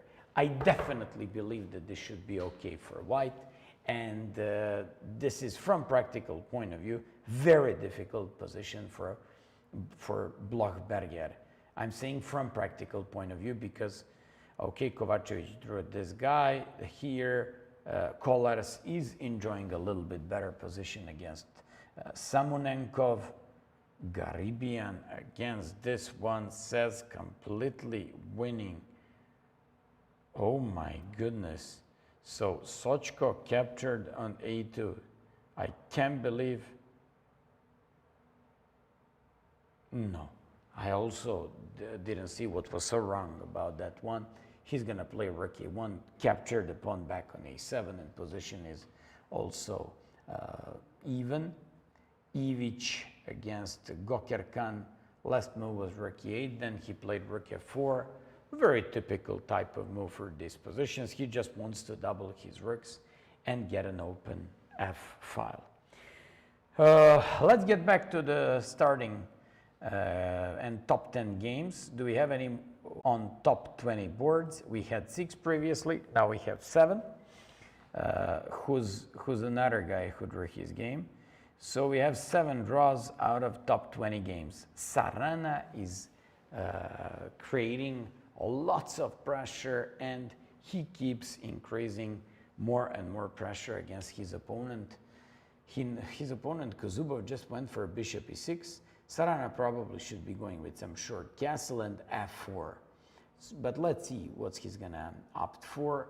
White looks already very pleasant, a lot more space with an easy game and attack on the king side. How Ivanchuk is doing in this tournament? He's doing pretty okay. He made 3 wins and all other games were draws. But if you take a look at Ivanchuk's opponents, you're just going to realize that in absolutely all the games, Vasily Ivanchuk was favored. So against FM, he drew the first round. Another FM drew the second round. Bazakutsa FM, he won. Against an IM, drew. Against another IM, he won. Against another IM, he won. And yesterday against Grandmaster Asadli, he drew. Today, he is playing against Dragnev. So he is a little bit worse in this position. Strategically speaking, it's just a little bit better for white, but it's another even type of the game for Ivanchuk. So he just has to win if he wants to join the top 23 spots in this tournament. Then also, you know what?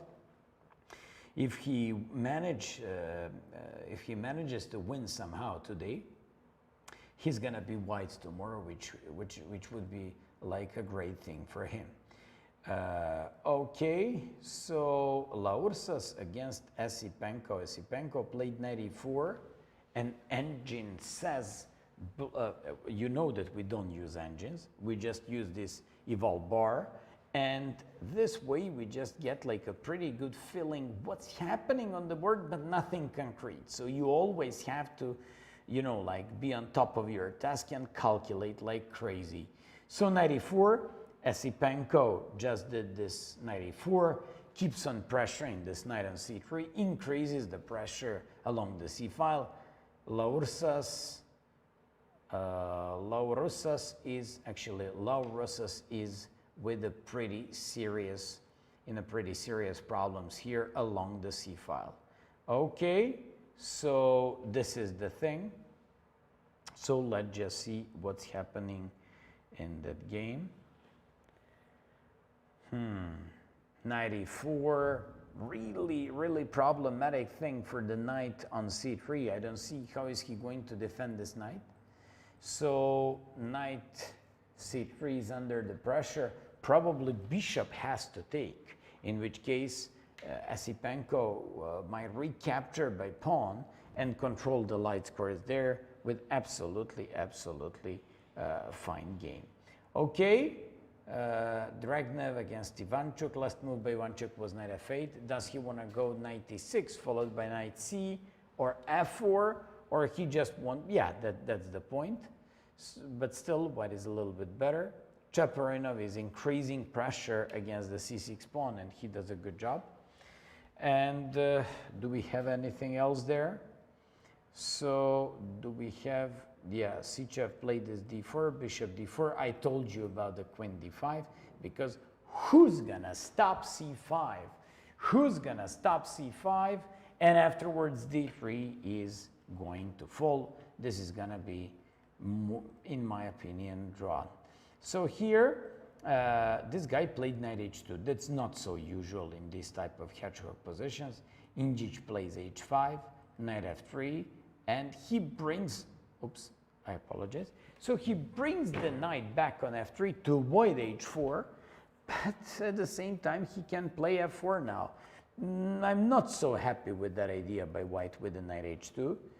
I believe that since I've been using and I've been playing these positions for more than 10 years in a pretty good fashion, black should be absolutely doing fine at the moment.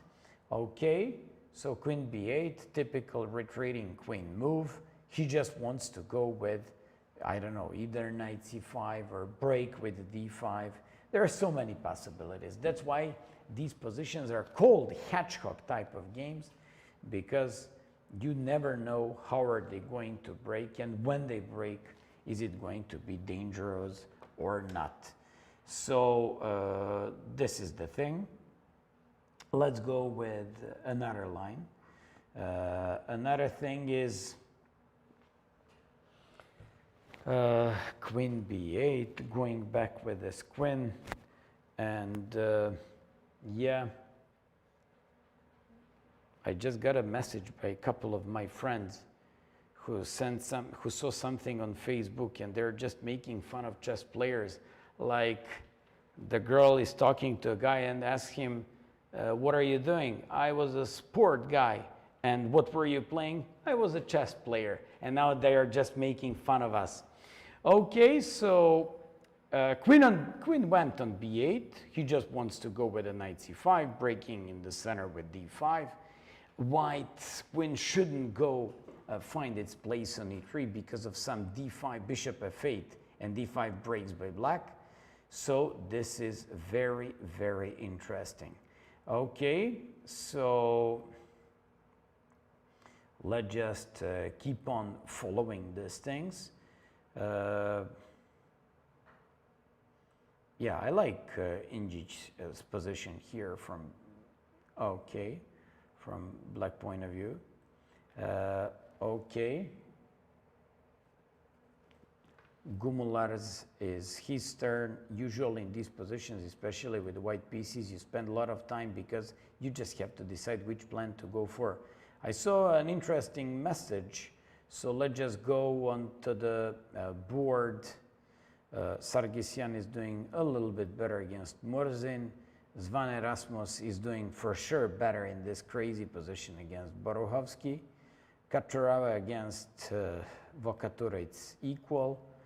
Varmerdam is making some positional pressure, but it's around equal. Then here, somehow I prefer white. I definitely prefer white because that pawn on d5 turns out to be so dangerous. Guliev against Bartel looks absolutely unclear. This is still theory, so the guy played rook to g1, and as far as I remember, now you just have to cope with some rook e8 ideas by white. Then Alsina against Safarli looks a little bit better for white for sure. Then Jan Subel against Emre Can, in absolute control from both sides. Mastro Vasilis Parkov, it's a little bit better for white, but nothing that special. This one looks absolutely satisfying from black's point of view because There's like lots of flexibility in the black's game, especially because of the knights on e7 and f7. Kuparadze is facing lots of difficulties with the knight on f6, and because he never can move the rook from h8, because rook g8 and rook e8 is going to be mate. Then we have idea Brkic-Velten. Brkic is a little bit better with the bishop here. Asadli against Gurel, it's drawn. This one, Stoyanov against Paravian, it's a little bit better for white. Anton Gihara against Seaman, he's got an interesting position, and you don't have time for g6 because of e4, king g7, and f5, and you never have rook h8 because of f6, I get. Okay, then Wojtaszek against Petrov. It's unclear with mutual chances on both sides. Fernandez against Šarić. The last move by Šarić, by Fernandez was knight c3 threatening knight b5. So he has to solve that problem. Nair seems to be a lot better in this type of game because bishop on g6 is just absolutely shut off the game. Donchenko against Blochberger. Bishop here and connected pawns on the queen side. Kovacevic drew against this guy. Samonenko just played bishop e6, which is a nice idea of executing a potentially dangerous bishop on a2. Garibian against Sochko, it's mistake for sure, says rook takes a5, it's wrong, but position is roughly equal as far as I see. Then another thing, Ivic against Gokerkan. Ivic played last move rook f4, and we're just expecting him to double these rooks and go with the attack along the f-file. Brandon Clark is doing a little bit better thanks to the bishop pair and possibility to break on the king side with f4. Iskandarov against Nevednici. This is position, and Nevednici for King's Indian looks in absolute control. Very nice for black. Koboli against Samadov. He just wants to go with c5, but how? White is a little bit better. Bishop pair for Tor Frederick Kassan. He's doing pretty good in this type of game against Garyachkina. Souza against Leon Levic. Better control of the center and the space. White is a little bit better. Majdelishvili against Royal Sreyas. I believe this is unclear, and I don't see anything that's special for white.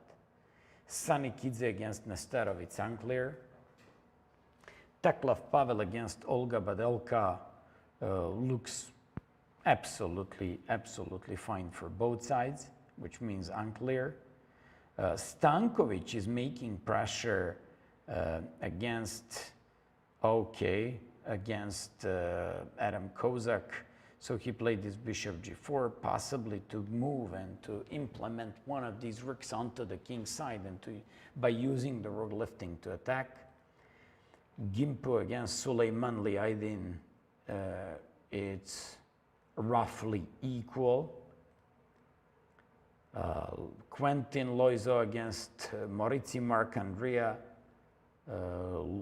This is like a French derby, but this looks absolutely fine for white, mainly thanks to the bishop pair. Was this dragon? Oh my goodness. I just said that in the whole competition, I haven't seen one single game of the dragon, and now we have it here. So after f3 castles, queen d2, knight c6, g4, bishop e6, the best line, knight e6, f takes, d5 he opted for. I knew for the line knight e5 threatening this pawn, and queen c8, which equalizes for black after knight c4. I just want to show you something also very interesting. For example, have you seen the line where you play knight c6 without committing yourself with the bishop on g7? And now you're wondering, what the hell is this? It's the main line, right? He says, not anymore g4. You say, I still don't get a point. And then you play Hungarian dragon with the knight takes d4 and bishop h6. And now black is in absolute control. This is what Richard Ruppert played a couple of times, and it absolutely looks okay for black. Okay, so let's go for the next game. Erdogmus against Nasuta looks absolutely better for white because of more space and better control of the center. Ohanian against Jirish Tocek. Ohanian looks a lot better because that pawn on d5, black should probably feel like a bone in his throat, and he can't move any of his pieces. Daniel Dverny against Maltsevskaya. Bishop is just better than knight when the pawns are on both sides of the board. Tadic Stefan is playing against Igor Janik, and Tadic Stefan, was this Karakan advanced?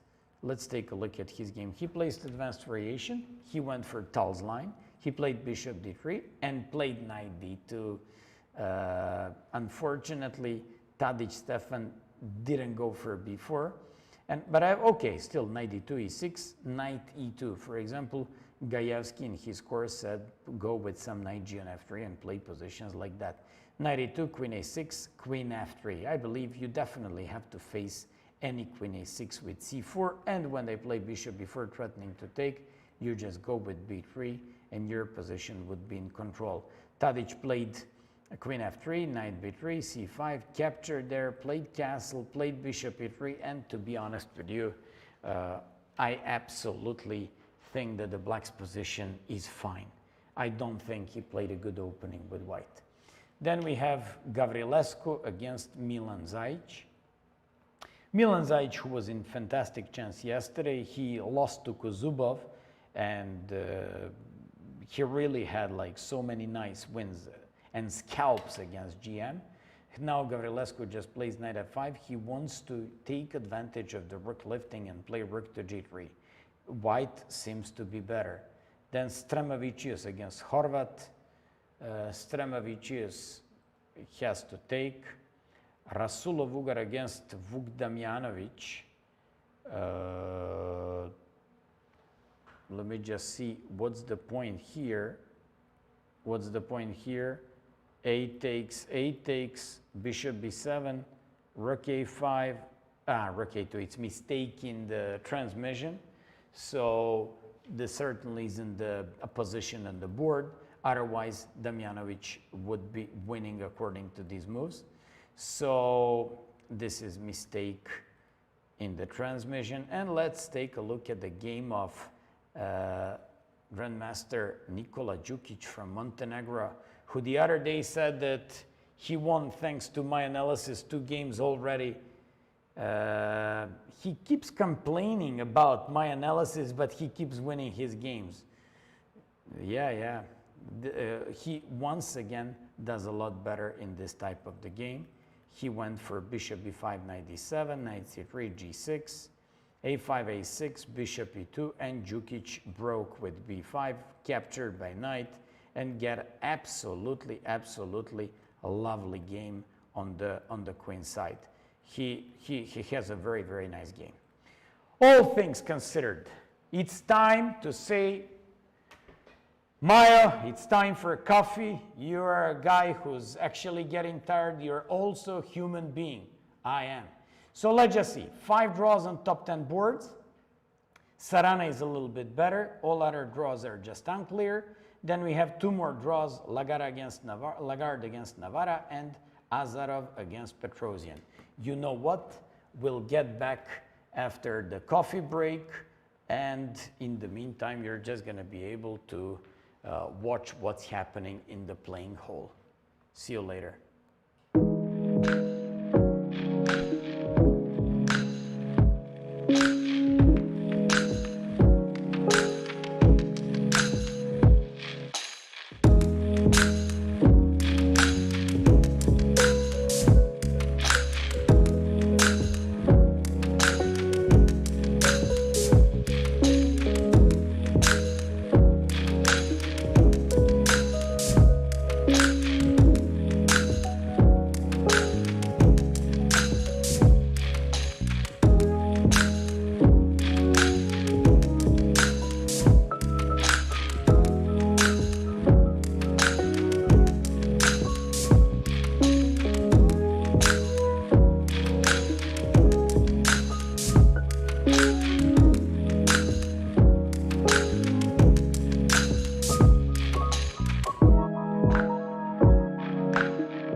Welcome back to the broadcasting of the European Individual Championship here in Serbia. This is the 8th round. We're now analyzing game between Alexei Sarana against Yuri Kuzubov. Sarana is really slowly but surely increasing his pressure against Kuzubov. Apart from the fact that he's got a bishop pair, that his opponent has an IQP, isolated queen pawn on d5.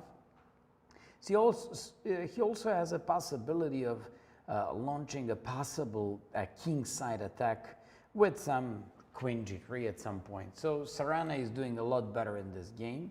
I always claimed how he's like really powerful with the white pieces, and that everyone is going or might have like big problems against him playing black. So once again, Sarana, Kuzubov, this looks a lot better for white. First of all, that knight on c5, okay, stands well in the center, but the pawn on d5 looks weak. Bishop on c3 just controls everything. Queen might be coming to g3. Knight cannot jump to e4. That's very important to keep the healthy and the flexible pawn structure on e3 and f3. He just wants to go with short castle, maybe to go with some rook d4, doubling his rooks. Okay, at some point he can also go with sliding over the 4th rank with the rook to g4 and then the king side. All things considered, white just seems a lot better from practical point of view. Next game, Shevchenko against Nijat Abbasov. Shevchenko just played this bishop b6 move. To be honest with you, after rook a8, rook d1, rook a2, I believe this is an absolute draw. Probably after rook a8, they can play, and okay, they probably have to go with some bishop d4, but in bishop d4, maybe knight c3, threatening knight e2 check. And if bishop c3, rook c1, bishop b2, followed by rook a2. I believe position looks around drawish. Then in this game, this is a current position, queen d6, we spoke about it. Of course, Korkolos played d5. He's quite okay with breaking these pawns and playing for, you know, like from a strategic point of view against the weak pawn structure by black.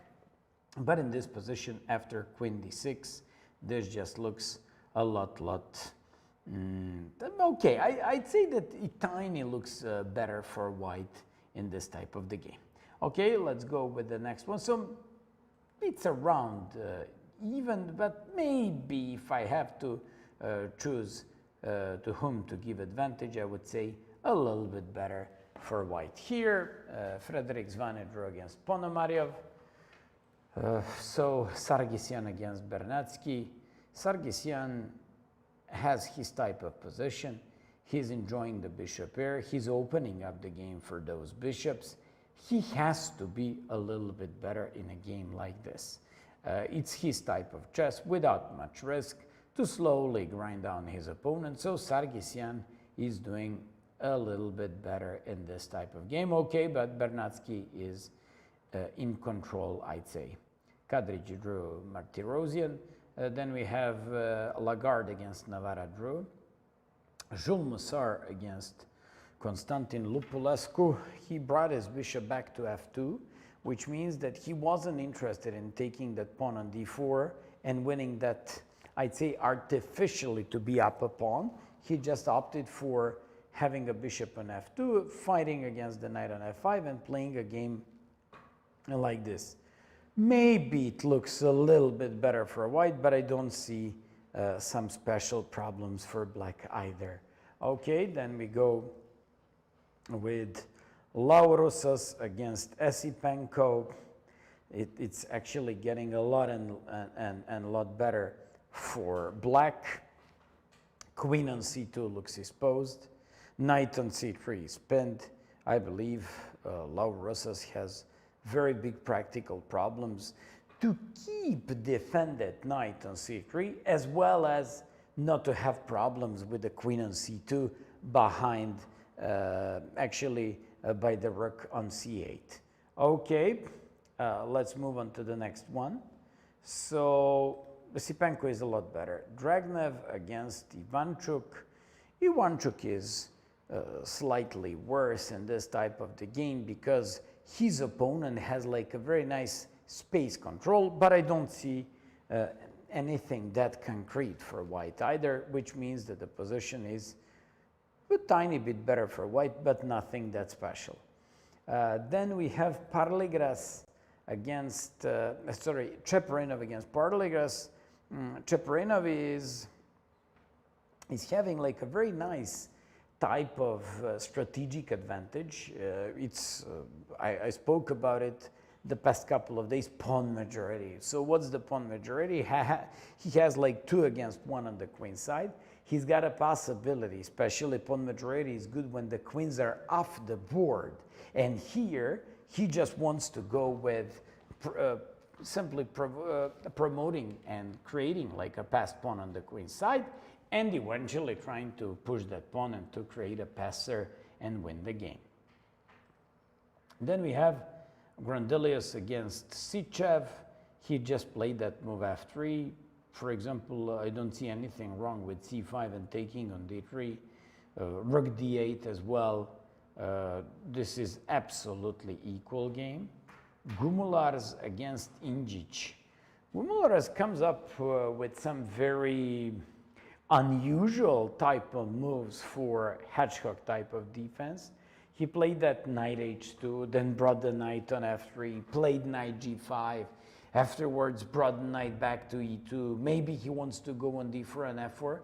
It's always nice to analyze games of these young players who are just coming up with these refreshing ideas.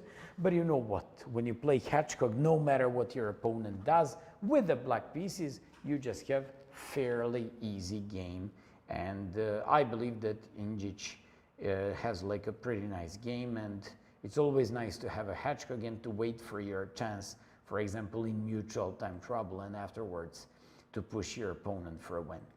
Okay, Sargsyan Shant against Murzin Volodar.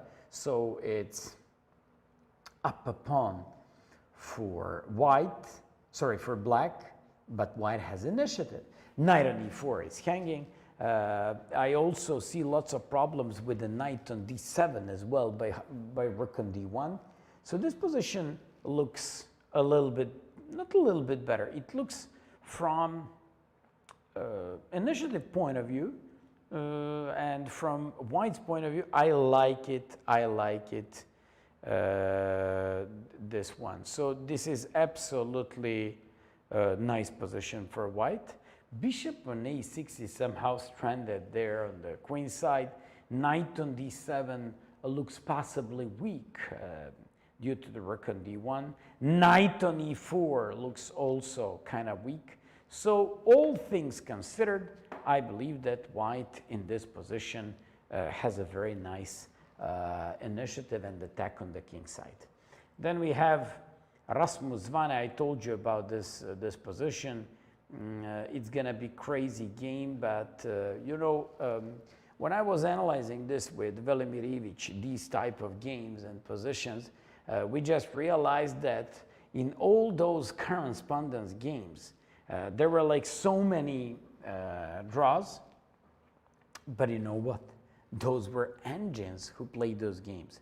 So it's not easy when humans play under the fire or actually play with the fire. And here, white has a very nice initiative.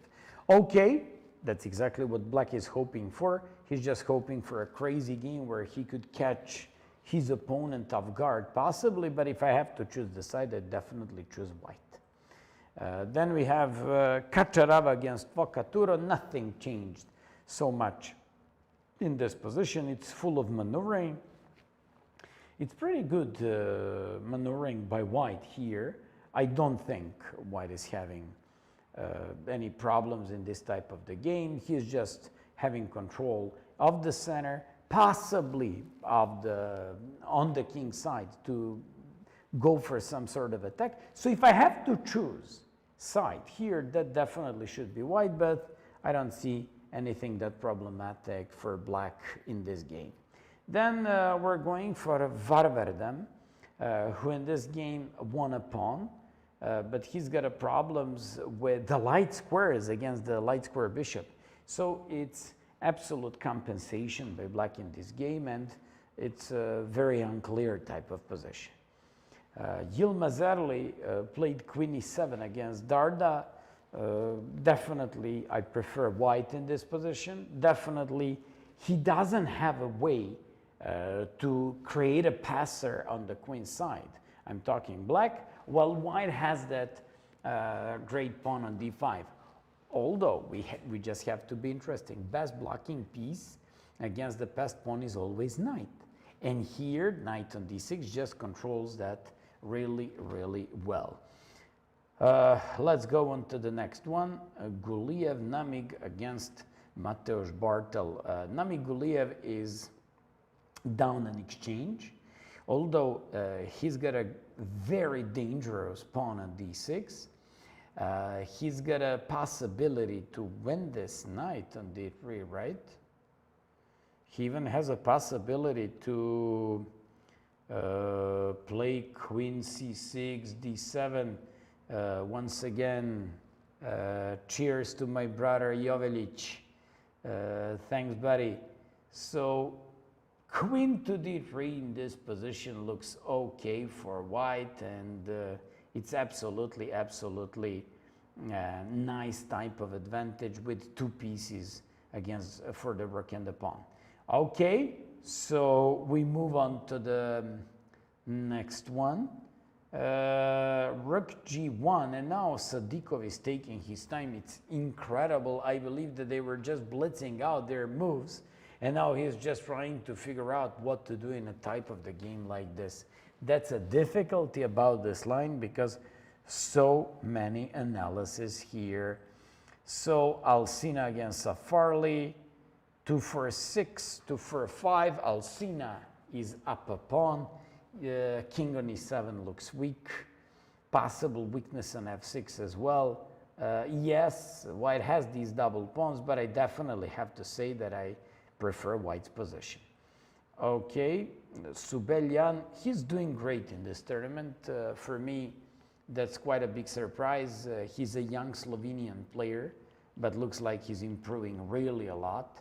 And all his games, he was performing well. He was having control in his games.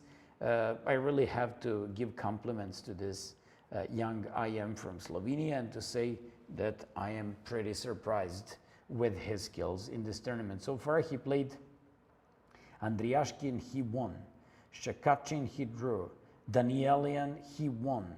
Then drew against Bernatsky and Vokatura, beat Vlad Kovalyev and drew Shan Sargsyan. Fantastic play by Slovenian IM, and I really have to say that he's performing 5 out of 7 so far. So good, and take a look at this game. He's got control of the game. He can at some point take on e5 and afterwards threaten on c7 and b6. He at some point can open up this bishop on f3 and use just these pawns on e4 and b5. So Beli is really doing fine here. This is a game between Mastro Vasilis and Yair Parkhov. Okay, it's a little bit better for Dima Mastro Vasilis. He always plays these kinds of positions. He was also my club mate, and that's his trademark, boring chess. So white is a little bit better here. Mastro Vasilis has some sort of advantage. He's now just going with this h4 followed by h5 and looking for some king's activity like this. What's this? Ahmadzada against Pesha Kyrgios. Somehow I was enjoying the black's opening here throughout the game. Somehow he managed to get a pretty flexible type of the game, but to be honest with you, I'd say that this position is absolutely unclear because white enjoys the bishop here. Black has these problems with the Pawn on g6, lack of the controller of the light square bishops. But at the same time, Yergos Peshak has like very, very potentially dangerous pawns in the center. Then Hovhannisyan against Kuparadze. Kuparadze once again is playing an endgame. It's 5 against 5, knight against a bishop, pawn on h5. So knight on f6 is pretty much tied up for the bishop on h5. If you go knight g8, king f8, knight h6, it's not gonna help you because king g7 is gonna trap that knight. And if you go with any other knight move, he can just go and take the pawn on h5. You don't have time to go with the king on b6 to go after the pawn because of d4 and creating a passer. So looks like a pretty good counter chances for black in this game, and it looks like Kuparadze could hold his opponent.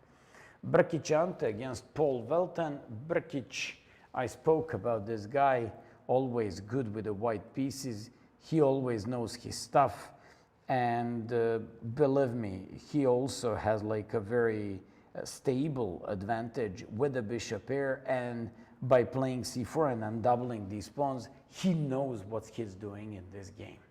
Then we have Asadli against Gurel. Looks like a drawn type of the game.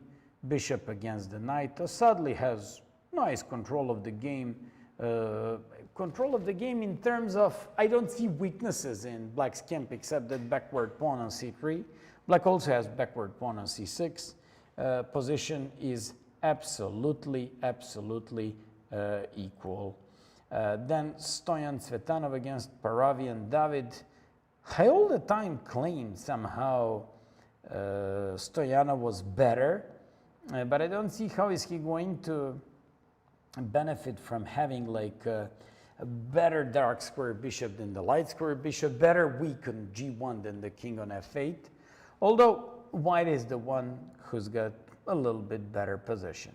Then we have Anton Guijarro. Oh la la, take a look at this one. His activity is definitely better.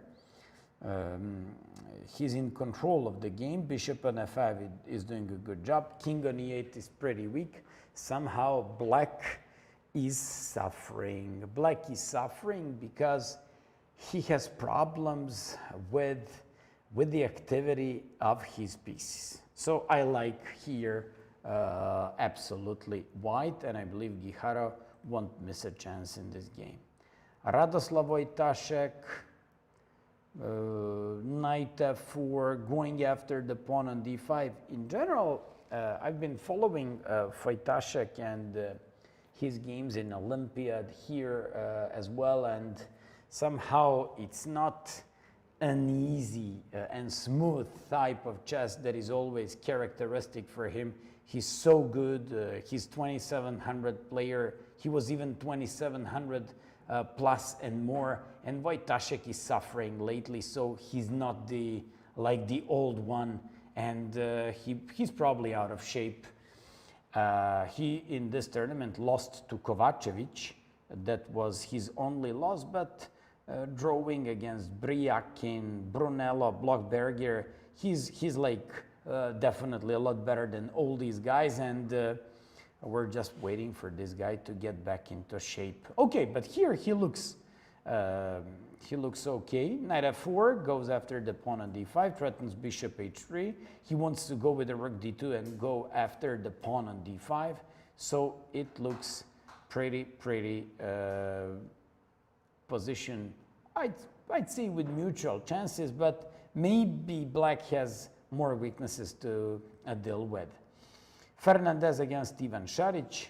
Ivan Šarić is a fantastic player, ex-European champion, but I also have to say for him what I've just said for Wojtaszek. He's not in good shape, definitely, and he's the guy that you always think he's gonna go and to win a tournament like this.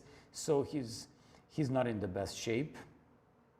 And in this tournament, speaking of him, he lost to Frederick Zvane, he drew to Murzin and Sichev, Garibian as well.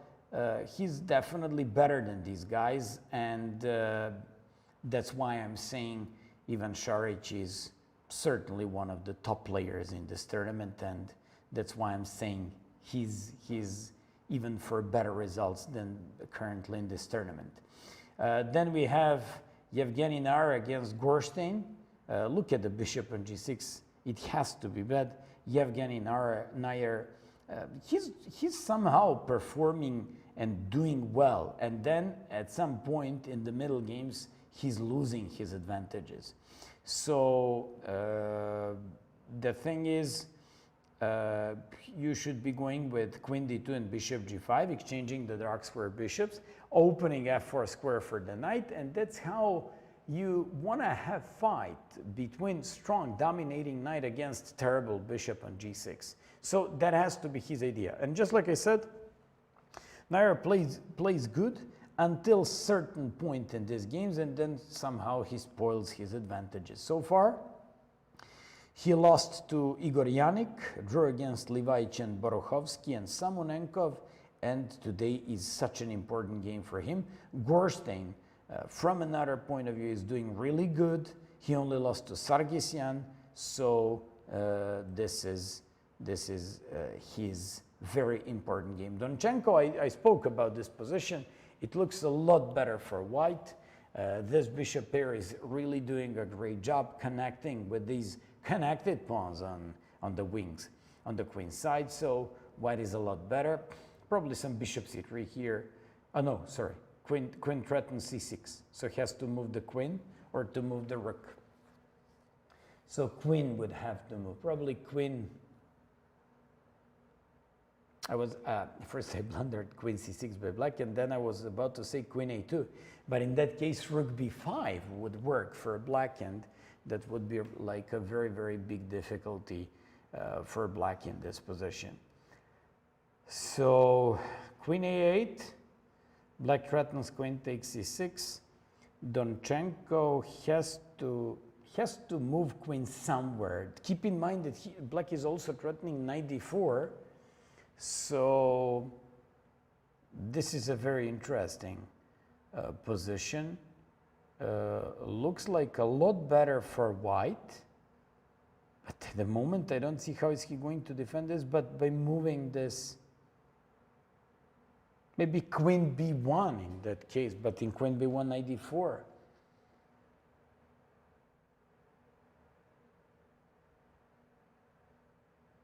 Take a look at this one.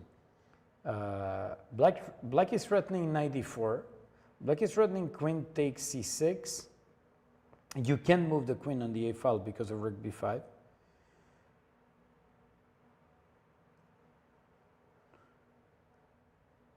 And what do we have in this type of game?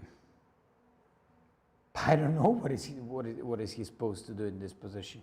This looks pretty difficult as far as I see.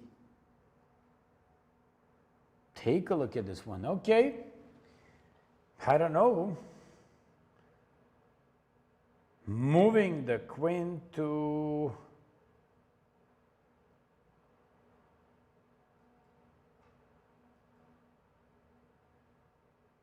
I don't know. Black is threatening queen takes c6. Black is threatening, if you move the rook on the a file, rook b5. He's threatening knight d4. Well, at first glance, it looked a lot better for white to me. But it doesn't look that better anymore. At least I can't find a move. Queen to d3 doesn't work because of queen a4. Oh my goodness, I really don't see what is white supposed to do here. Interesting. Okay, so Kovacevic drew against Kovalev. Kolar's Samonenkov. Kolar's now looks better. He's got more of a space control on the queen side. He's absolutely stable. Pawn on b3 is untouchable because of queen b2 check. Pawn on e7 looks always weak. And also, there is always a possibility for white to go with the kingside attack. I prefer a lot more white's position here. Garibian against Bartosz Sochko.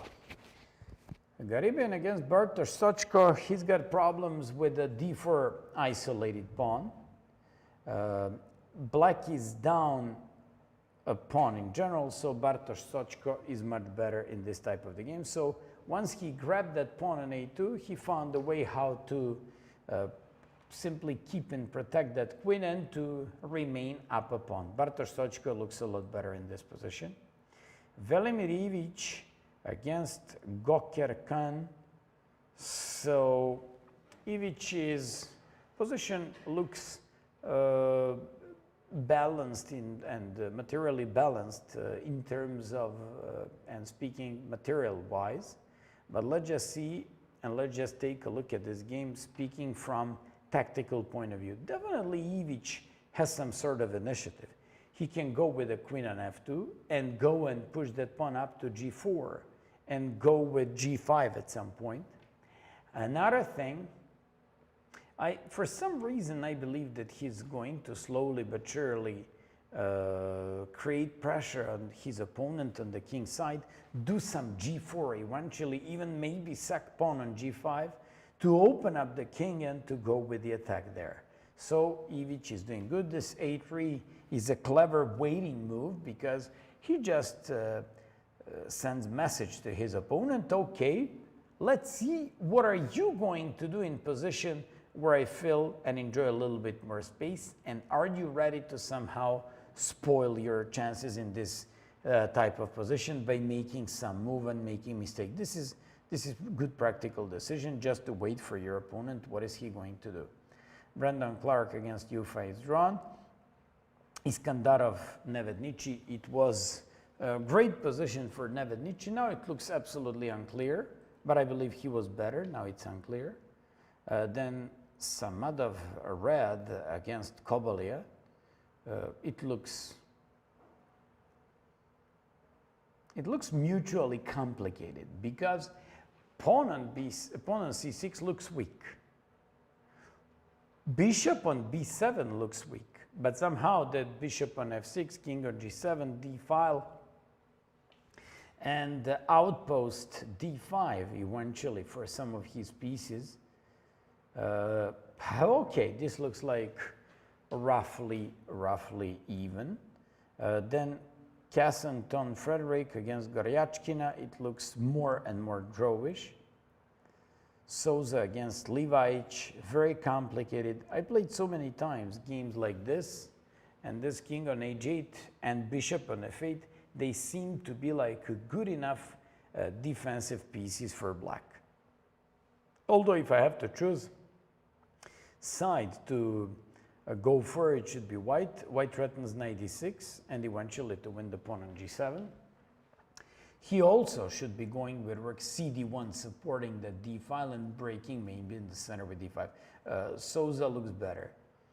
Then we have Majdelishvili against Royal Shreyas. Definitely better position for white. It didn't look like that at some point. Okay, based on what? Based on those 3 against 2 on the queen side.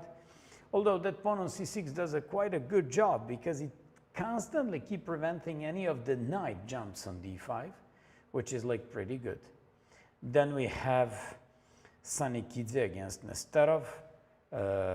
6 against 6, materially wise, this looks like roughly equal type of the game. Although if I have to choose side, I definitely say it could be white.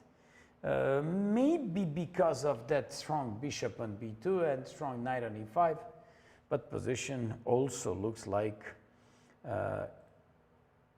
where both sides should be pretty satisfied. Pavel Teklov against Olga Badelka. Badelka is doing good in this tournament. She only lost to Varmerda Max. She beat up Butolo, Mitrovic, Marian, and Maxim Rothstein. She drew against Makarian, Dvirny, and Donchenko. So she's really, really doing good in this tournament. So far, 4.5 out of 7. She just played bishop before. She wants to remove the blocking piece and wants to unblock with the knight d5 afterwards, black is doing okay in this type of game. Then we have Kozak against Miloš Stankovic.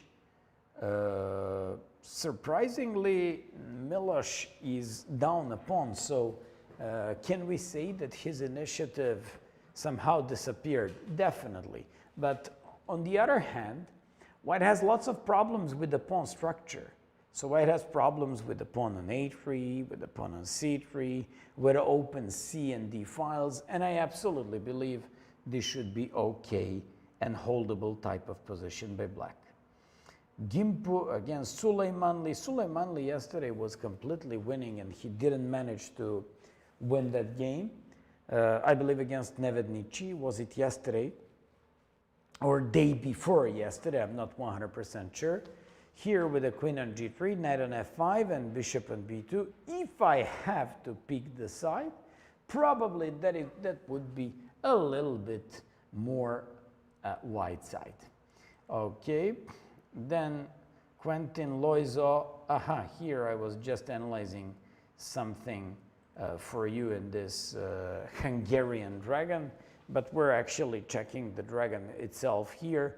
White absolutely has better position. Reminds me on all those older examples that you can find in Shereshevsky's book, How to Grind Down Your Opponent with a Bishop Pair in Dragon type of games. Then let's go to Erdogmus against Nasuta, young Turkish IM. He's really, really impressive. I've been following this kid for a while and he's really playing so good. Look at his development, look at his game, look at his pieces. A file is in full control. He's pressuring the a6 pawn. Okay, Nasuta has like good control of the a6 pawn. Knight on c5 is doing a good job, but if I have to choose the side, that would definitely be white. Ohanian against Stochek. Ohanian just played e5. And he's kicking this knight away and wants to jump with the knight on e4, and white is a lot better here. Then we have Dverny against Maltsevskaya. Yeah, we spoke about this game. Bishop on c4 does as well a good job as the knight on d4. So this is a relatively cool position for white. White loses, white seems a little bit better. Tadic Stefan against Igor Janik. Tadic Stefan, he's down a pawn and he's gonna have lots of practical difficulties to save this game. Igor Janik, surprisingly, he's not in the top of this tournament. Do you know why? Because of his hair. So Korobov, Korkolos, and Igor Janik, they all have a very similar hairstyling. Okay, so Gavrilescu against Zajic. Gavrilescu is a little bit better in terms of the pawn structure. He's got a rook on the third rank. He's got a possibility to go after dh6 and d6 pawns. It doesn't look that bad for Zajic, but somehow if I have to choose the side, it should be white, definitely. Then we go with Stremovicius against Horvat. It looks equal. Then Rasulov Vugar against Vuk Damjanovic. Rasulov Vugar against Vuk Damjanovic. So it looks like a drawn type of position, although that bishop is doing pretty good job on d6. It controls the pawn on h2 and defends the pawn on b4. Somehow both of these knights defend well that possibly dangerous passed pawn on b4. White cannot go with his pawn on b5 either. So it's a relatively equal type of the game. Then we have Eren Ataberk against Nikola Djukic. Djukic he keeps on grinding his opponent in this position, and black seems to be better in this type of the game. Okay, So we're just moving back onto the first boards. So Sarana against Kuzubov. It's extremely important game for Sarana because, yeah, he definitely keeps on pressuring his opponent. Don't forget, he's extremely good in those active time controls like bullet, blitz, and rapid games. So as they're running out of time, his chances are even higher. And keep in mind, he's not running out of time like his opponent, Yuri Kuzubov. He's in severe time trouble. He's left like 4 minutes for the last 10 moves, which means that in total he's gonna have 9 minutes for 10 moves. Because after each move, you get like 30 seconds. If he's got like 10 more moves to play, he ideally can get like 5 minutes on the clock. So Kuzubov is gonna have very difficult time. First of all, he's worse in terms of position. He's worse in terms of, I don't know, activity and defending here. So this is like very big percentage that it's gonna be one of those games that are going to be only decisive games on the top. Korobov made a draw. Don't forget, early in this round against Gledura. Santos Latasta drew against Pretke, and Gelfand drew against Nguyen. Sarana, with this win, can benefit greatly. So that's why he's pushing so hard in this game. Also, he's white. And I've been talking about his chess and how dangerous he is when he's white. Okay, so we're just waiting for his move. In the meantime, let's go to board Shevchenko-Abbasov. Shevchenko-Abbasov, Abbasov played rook a4. The thing is, Abbasov would like to somehow block the pawn on a2, approach with the knight, and win this pawn. That would, of course, give him a drawish type of the game. On the contrary, Shevchenko can do something very big in this position. He, at some point, can give up the pawn on a2 for getting like full activity off the rook and with this one. So this is like very nice one. Okay, this is the thing. Then we just have to go with Korkolos against Bakra. Korkolos against Bakra, 3-6-7, 3-6-7. Very interesting position with mutual complications. For example, look at this one. Now Bakra can win a pawn. Queen takes d5, queen takes d5, he takes d5. But after knight a3, he would be in severe, like structural problems because both of these pawns on d5 and f5 would be weak, and he would have lots of difficulties afterwards. Okay, so this is the thing. Then we have Ponomarev against Frederick Zvane. Sargsyan still looks a little bit better against Vrnjacki, but it's defendable. Then, okay, Kadrich drew against this guy, Navarra as well. And we have this game between Jules Mussar and Constantin Lupulescu. It's impressive how Mussar, in his positions, they don't look that special. He's actually keeps on grinding down his opponents and increasing his advantages. That makes him like one of the best players here in the tournament. And even though he badly got beaten by Kadrich in second or a third round, for example, in this game, he's really performing well and slowly but surely keep on improving on his position. Then what else do we have? Laurusas against Esipenko. Laurusas against Esipenko. Oh my goodness, it looks completely winning for black. So Esipenko is doing good. This is such an important game for him because if he wins with the black pieces, in the next round he's gonna be white, and it's a very big thing for him. Laurosas is lost. Or let's put it this way, Esipenko is winning. Ivanchuk now is improving his position. Look at this. A5 is possibly weak. D5 could at some point be. He's absolutely defending himself. This guy went with the rook on G4, going after the king and the pawn on G6. But somehow Ivanchuk's position looks a lot better now than like 15 minutes ago. So this could be a big win for Vasily Ivanchuk if he does it with the black pieces. Cheparinov is now a lot better. He was all the time a lot better, but now it's almost practically winning position. He's really doing good in this tournament, and I don't think he's going to have some problems in converting this endgame. Then Grandelius against Sichev. This is drawn.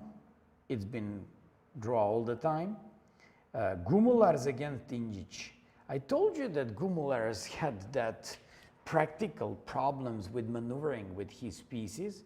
Ingic is doing good when the complications are on. So I really like Black's game here.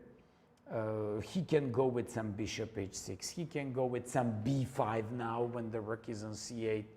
So definitely I'd go with b5.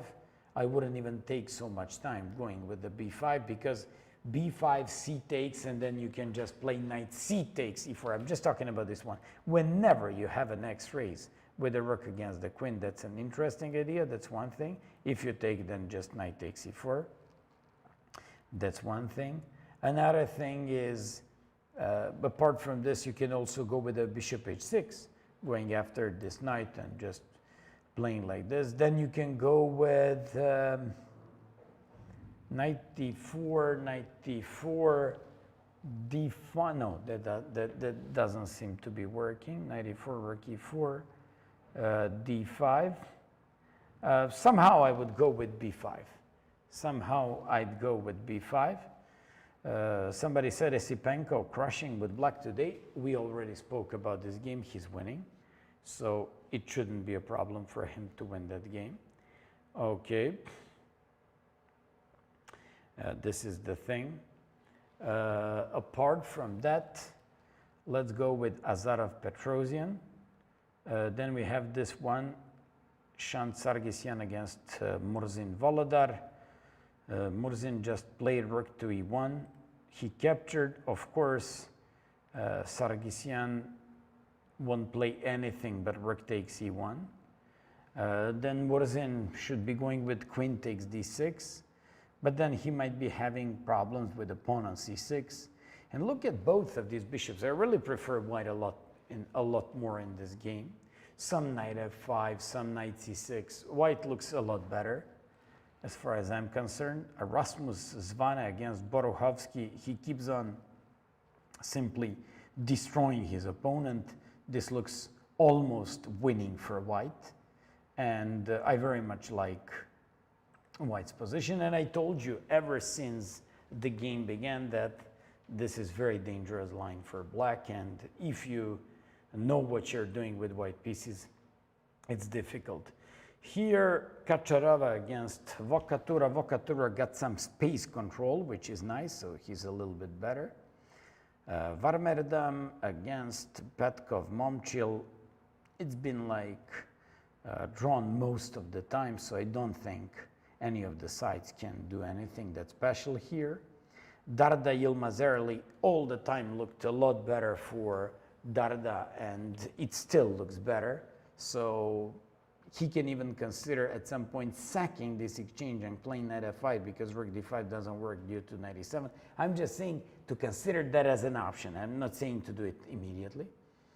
Then we have Guliev against Mateusz Bartel. He's got like two pieces for the rook and the pawn, and definitely white is the one who wants to win here. Jonas Bierebrul played rook to g1, king g7, knight to e2, and this was the line: rook g1, bishop c4, rook e8, and queen to a3. After 94, plays king g7, and position looks absolutely unclear. Okay, here Alcina is the one who's pushing for a win, so he's better all the time. Subel is better and better. He keeps on getting into a better position against this guy. I once again have to say really impressed with his results in this tournament, with his play, and how convincing he is in terms of his moves and play, especially in the middle games. Okay, Master Vasilis just played queen c7. I apologize. Queen c7, and after rook c7, rook e8, just like I said, he shouldn't be having too many troubles in a game like this, but somehow he's down a pawn.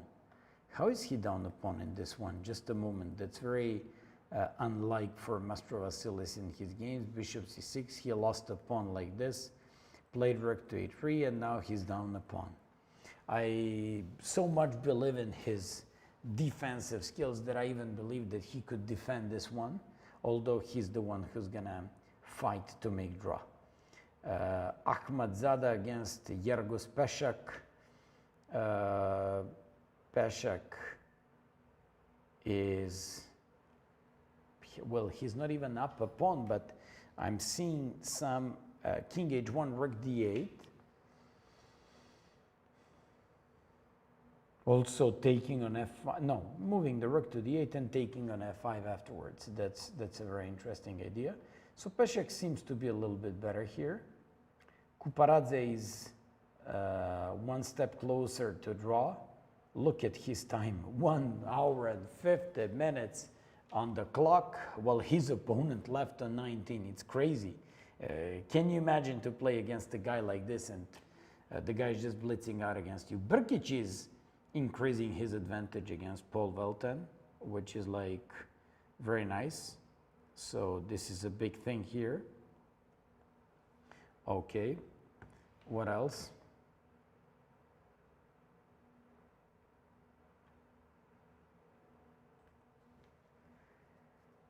Asadli against Gurel. Asadli against Gurel. Last move is rook c4. Rook c4. Can he go with b3? But okay, so rook c4.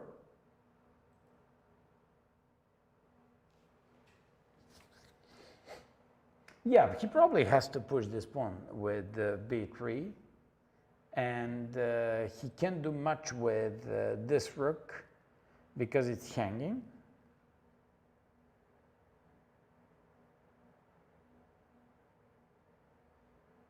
Yeah, it's quite interesting. I would also play b3 with black, creating a potential passer and looking dangerous there. Stoyanov against Paravian. All the time, I've been talking how this position looks better for white, but the way Paravian plays it, with this queen, a light square bishop, by pushing this pawn on the h-file, supported by the rook on h8, it really looks so nice by black. So now it doesn't look that promising anymore for white, I'd say. Anton Giharo is absolutely grinding down his opponent and keeps on getting better and better position. Wojtaszek, it's drawn against Martin Petrov. Nothing. He got nothing out of the opening. Ivan Šarić, he's down a piece, but actually he's now completely winning. Rook takes e3, and this looks completely winning for Ivan Šarić.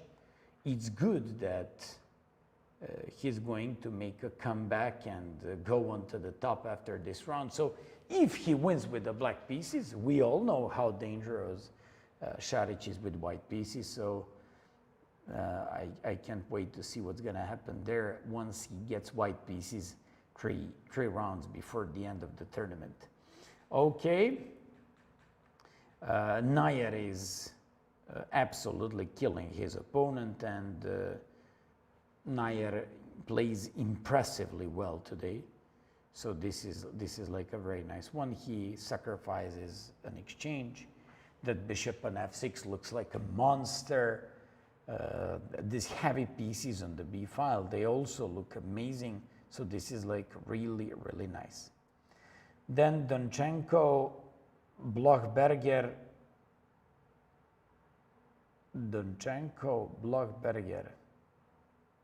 Wait a sec. What happened in this game? I told you that at some point after he played Queen A8, that practically it wasn't an easy job, so he brought it back.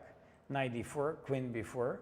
He didn't even want to take on f3. He actually went with e5, rook e1, rook c8, bishop d1, played rook c7. No, this cannot be moved from the game. So rook c7, rook c3, bishop c1. So everything is wrong about moves in this game. Kollars is getting better and better. I told you about this game that he's the one who was having full control of the game there, and it's like very, very difficult for this guy. I told you that. So this is the thing. Another thing is Garibian against Bartosz Sochko. Let's see there. Garibian Mamikon. 3-6, 2-4-6. Somehow it looks more pleasant for black.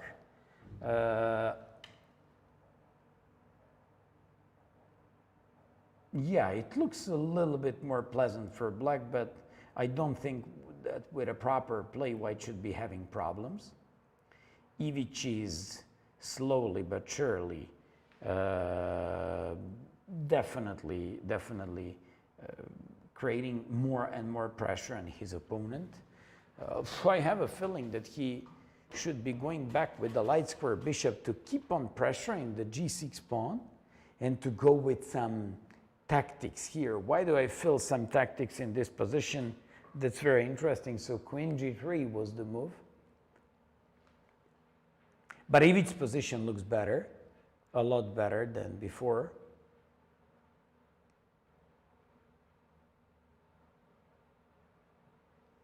I'm just checking if he can go with something concrete in this one, although I don't see anything that concrete or anything that decisive in this position. Brandon Clark drew against Ufa. Iskandarov against Nevednici, unclear.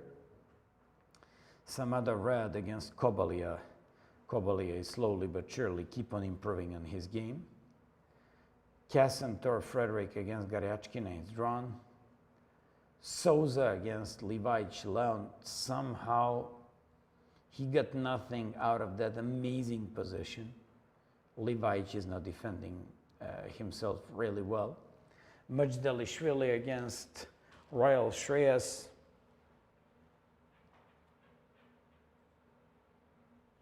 It's also equal. Then Sanikidze against Nesterov. Absolutely unclear.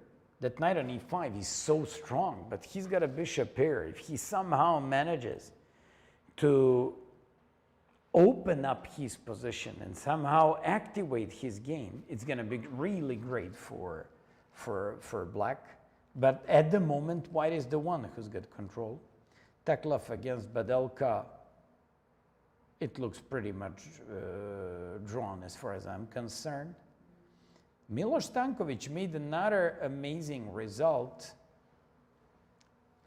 Good result. Amazing would be if he'd won this game, but it's still good. He's really performing well in this tournament, and congratulations to Stankovic. Then Gimpo against Suleymanli. Suleymanli is now 2 for 5, 3, 6. It's black to move. Gimpo is running out of time. Black is a lot better. Loizo against Moritzi Marc-Andrea is drawn. Erdogmos against Nasuta is completely unclear. Ohanian against Stochek. Ohanian was a lot better, but now it doesn't seem to be anymore that better for him. Dvirny against Maltsevskaya. Looks like white is better. Looks like white is better. Tadic Stefan is defending down a pawn, rook endgame against Yannick Igor. Milan Zajic against Gavrilescu is he's worse, but it's nothing that decisive, I'd say. So what is better? Probably between slightly and much. Pius Stramavicius against Dominik Horvat is drawn. Vuk Damjanovic against Vuga Rasulov. His last move is b2. His king is more active. So if one can push for a win, it should be black. Although I believe it's pretty much equal.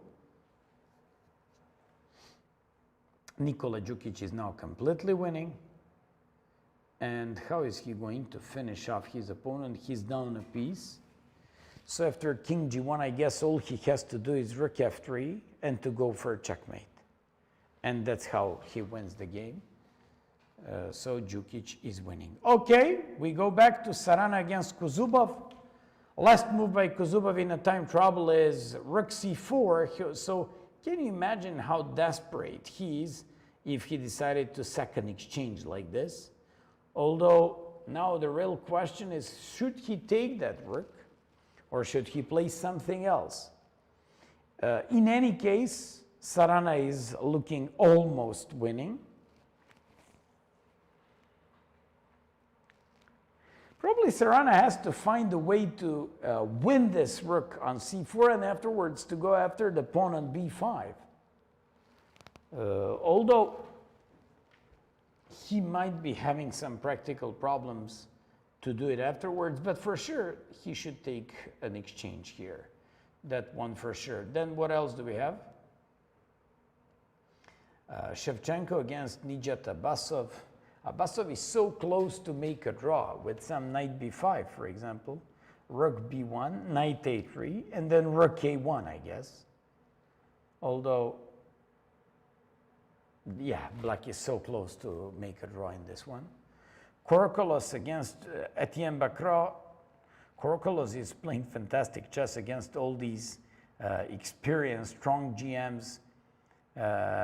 Don't forget, the guy's still an IM, and yesterday Korobov managed to beat him after such a tough fight. But we just have to say that Korobov's technique in yesterday's game was simply fantastic.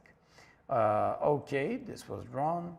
Sargsyan is trying to win something similar to Fischer's game. I believe Fischer had a similar type of an endgame once against Taimanov. Okay, this was drawn, and this one as well. Jules Moussard, his knight is definitely doing a lot better than this bishop, so that makes his position being better. Okay.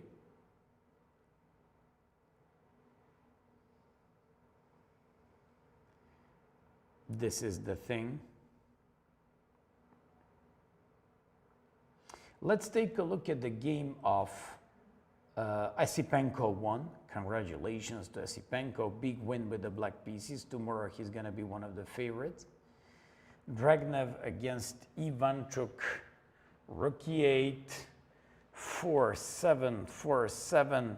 Ivanchuk is looking more and more solid in this game. When I say solid, I mean his position is getting better and better.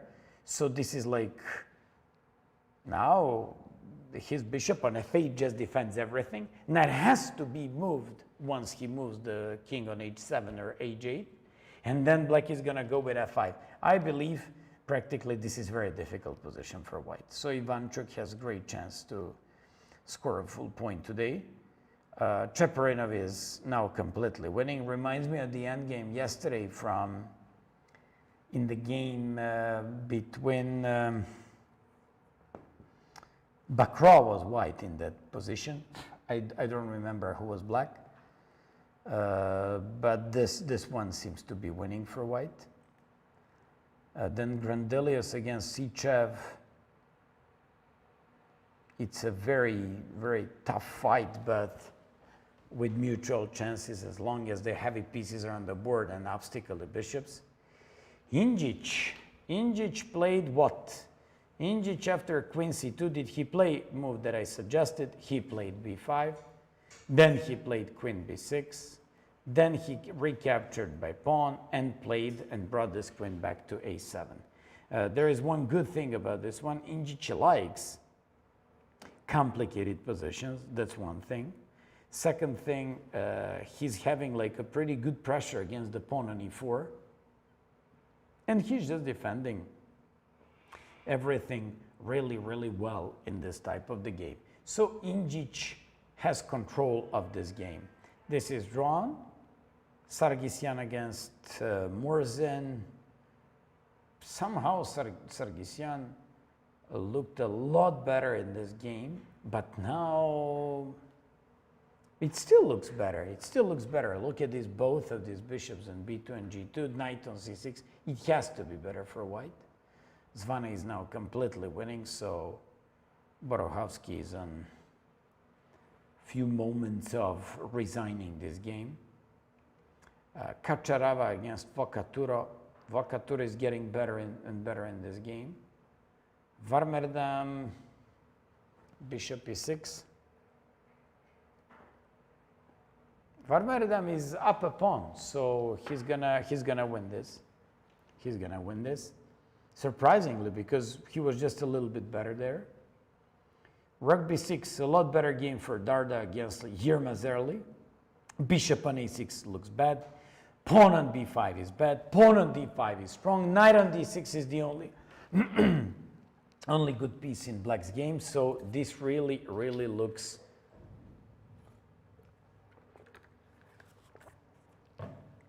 a lot better for white. Namik Guliev.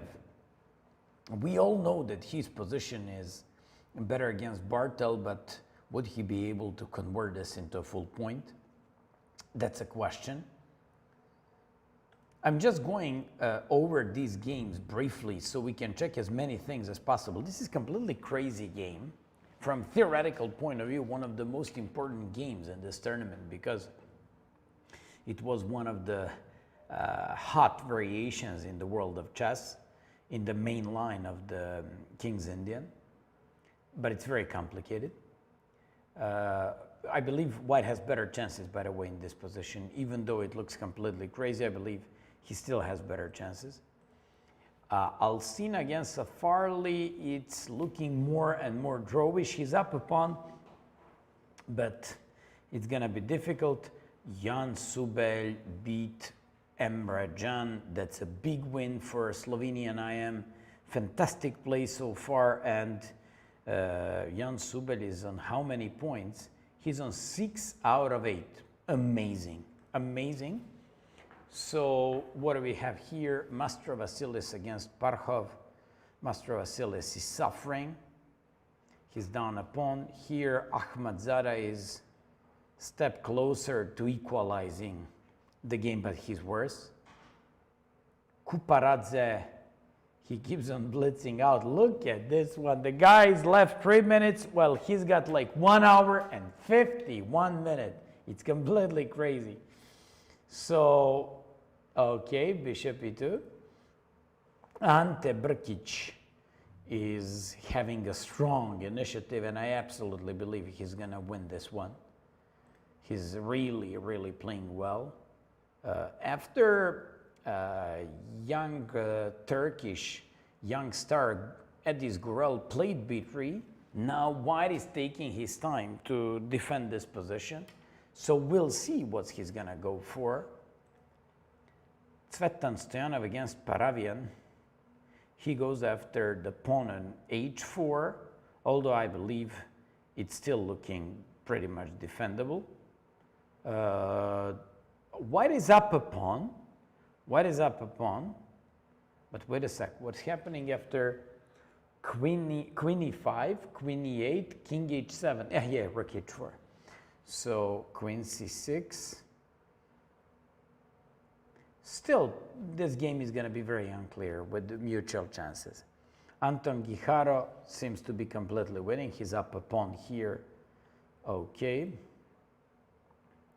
Wojtaszek drew against Martin Petrov, so that's the result here. Šarić is making, he's actually,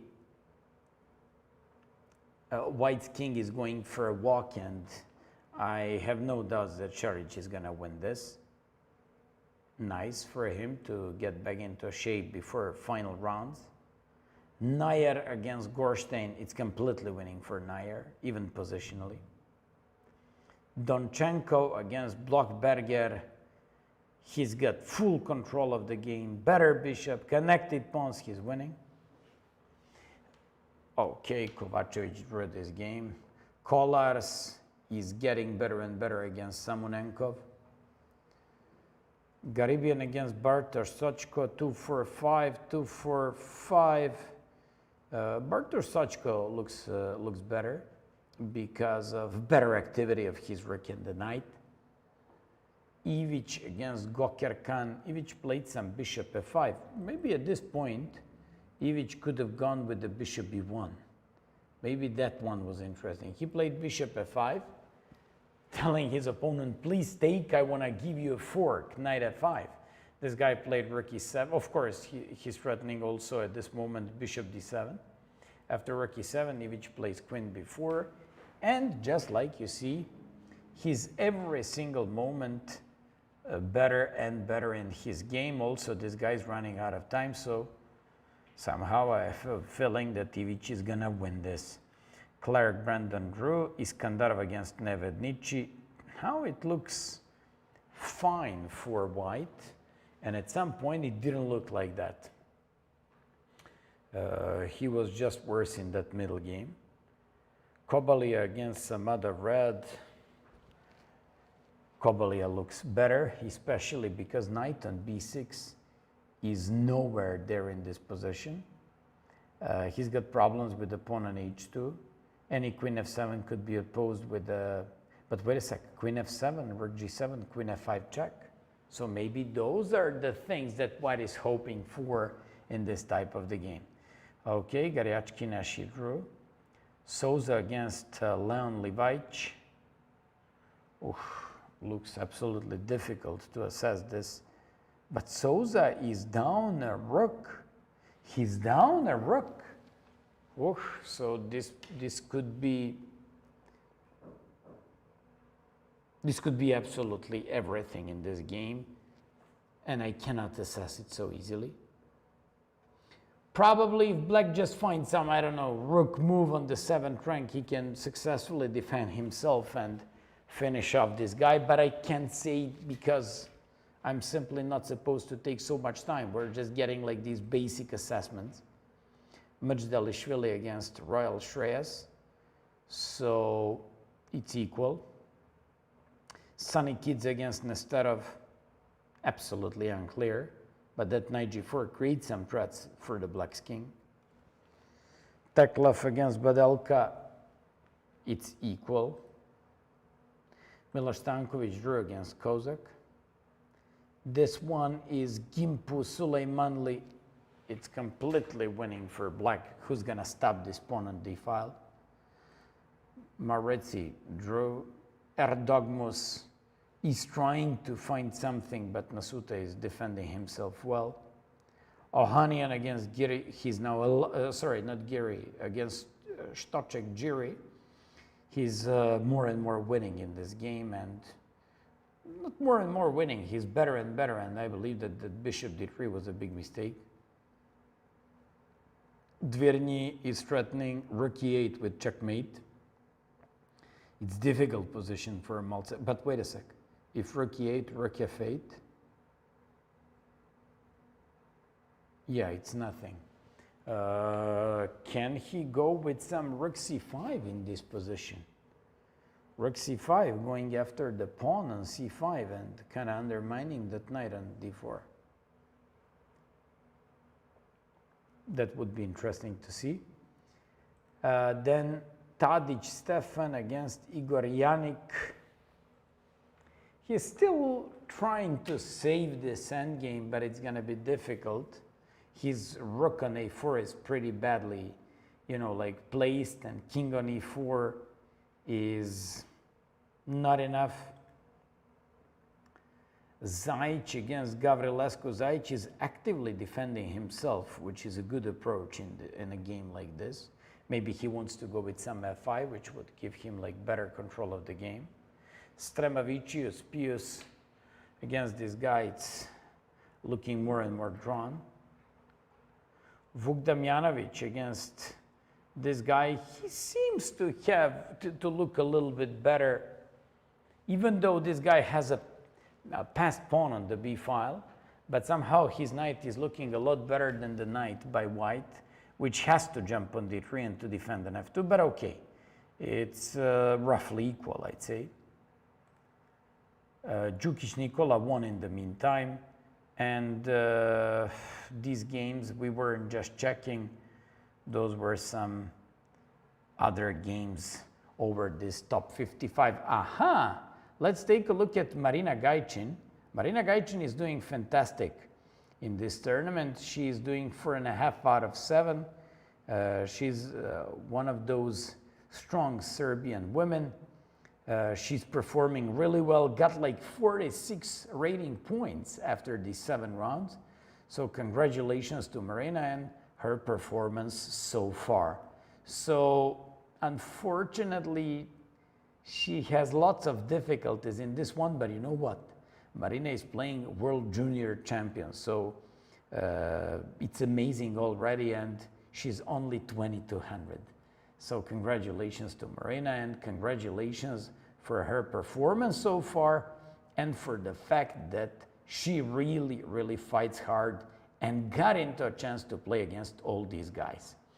Okay. This is like nice. So it's time to get back. Do we have anything? But okay, Marina is still doing good here. So she's still fighting hard, and white is just better, but nothing that, like special. Rakhmanov won. Let's just take a look at this game of Rakhmanov, 28 moves. Let's see the game. So Rakhmanov went for d4, knight c3, d takes c4, he played d3. He now goes into some sort of queen's gambit accepted with a bishop on g5. Okay, now went into some Caro-Kann. Bishop f4, I'm talking about plan of attack. Bishop g3, queen d3, bishop e3, doing the thing with this, how do you call it? Oops. Battery and with an IQP. Then he played bishop h4, took on f6, played queen h7. Oh my goodness, take a look at this one. Take a look at rook e6 move. So after king e6, oh, look at this combination. Holy mo, d takes c5, e takes f6, queen f4, b4, rook c1. Absolutely beautiful combination by Rakhmanov. This is fantastic. Take a look at this one. So out of nowhere, okay, he's playing with an IQP, so he creates a battery. He goes bishop c2, this guy goes knight f6. He goes with bishop h4, threatens to take and to deliver checkmate. A typical way of defending these positions is rook e8, bishop f6, g takes, you're down a pawn, but you can hide your king on e7. He comes up with check, and he's up a pawn. And take a look at now his sack. Rook takes e6. In case of f takes e6, I believe he prepared queen g7, king d6, knight e4, king d5, bishop e3, king e4, queen g4 turns out to be almost a checkmate there, right? King to d3, and now you just play rook to d1 with mate. This would be nice one. This would be nice one. So in the game was king e6. He sacrificed the rook. Now he has to go with, oh my goodness, take a look at this one. Bishop f5. If the king takes on f5, ooh, is g4 winning here? Is that g4 that wins the game on the spot?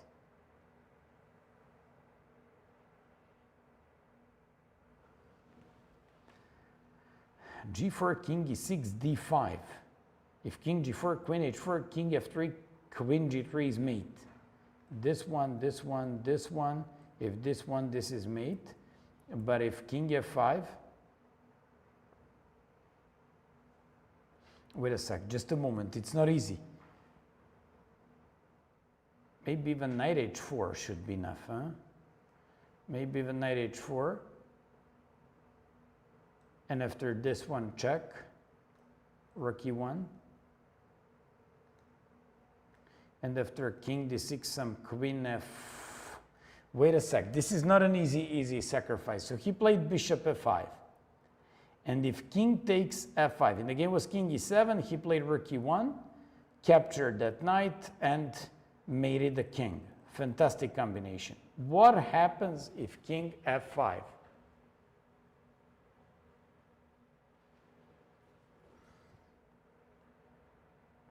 Maybe even a calm move like d5, because he's taking out I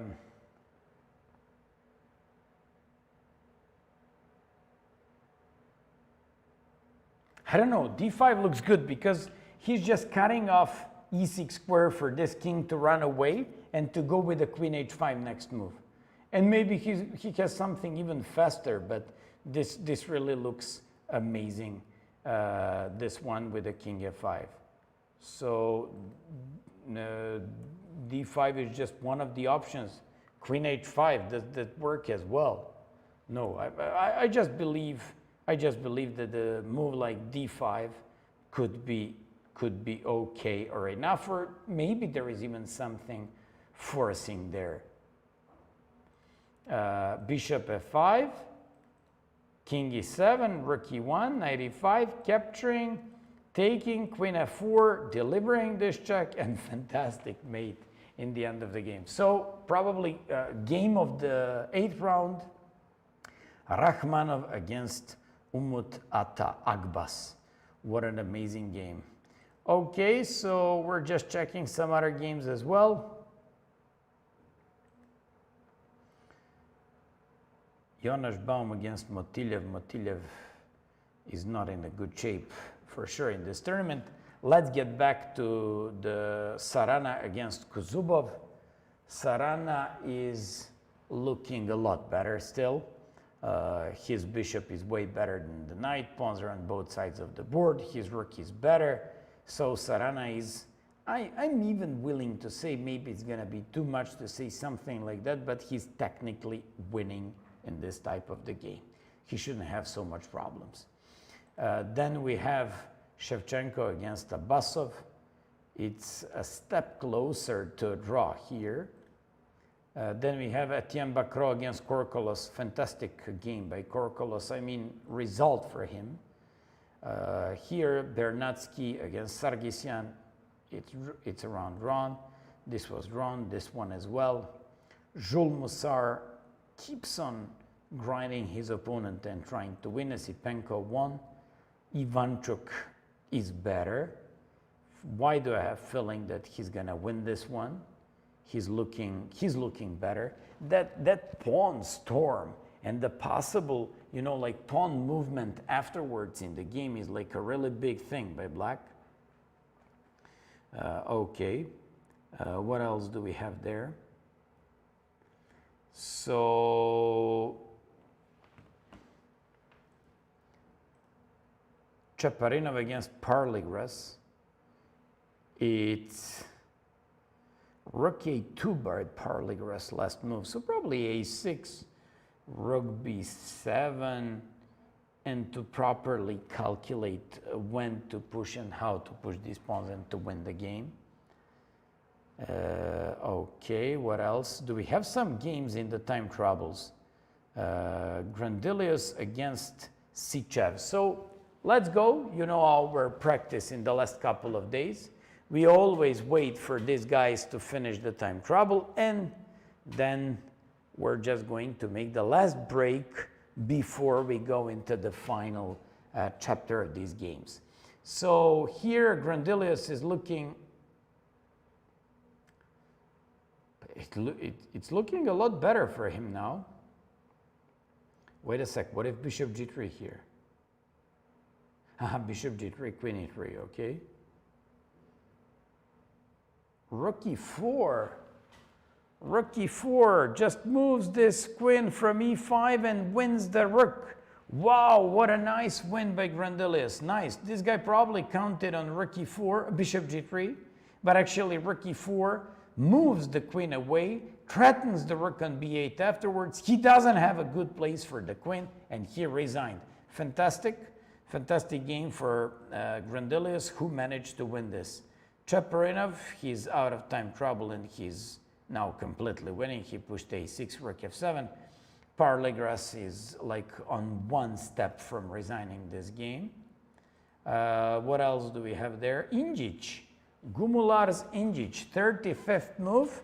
Injic is in time trouble. He's really good in blitz. It's his turn, so let's take a look at this game and see what's going to happen there. So 5 more moves to finish and to complete the time trouble. Materially wise, this position looks pretty much equal, but when it comes to complications, I believe it's completely unclear. Oh, okay, I also have to say that White's position looks pretty compact, looks like Fischer chess. Look at this, queen b1, bishop c1, both of these rooks on e and d files, bishop f1 and king g1. This is really nice. So his last move is b4.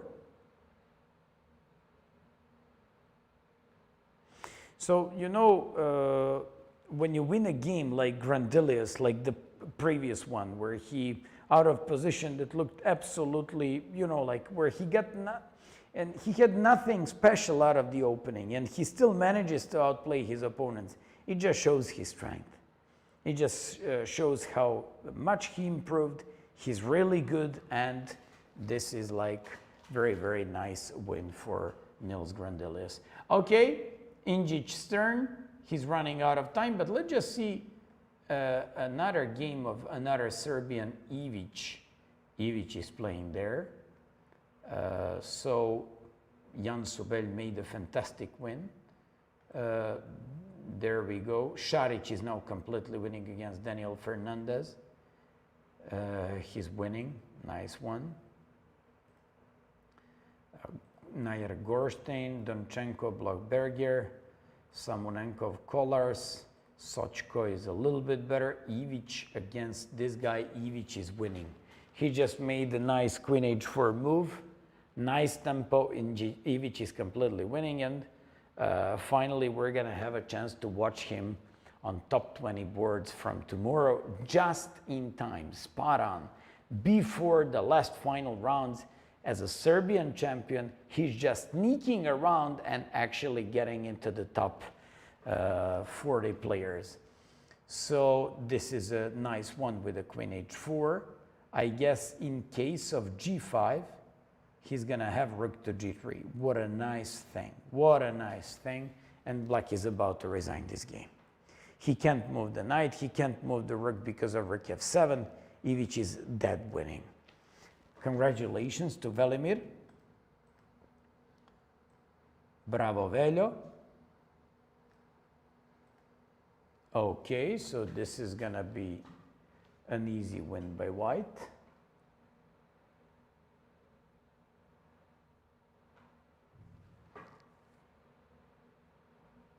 So once again, if g5, rook g3, and Black resigns, if he moves the knight, you take the rook. If he moves the rook, rook f7. So only move for Black is simple resignation.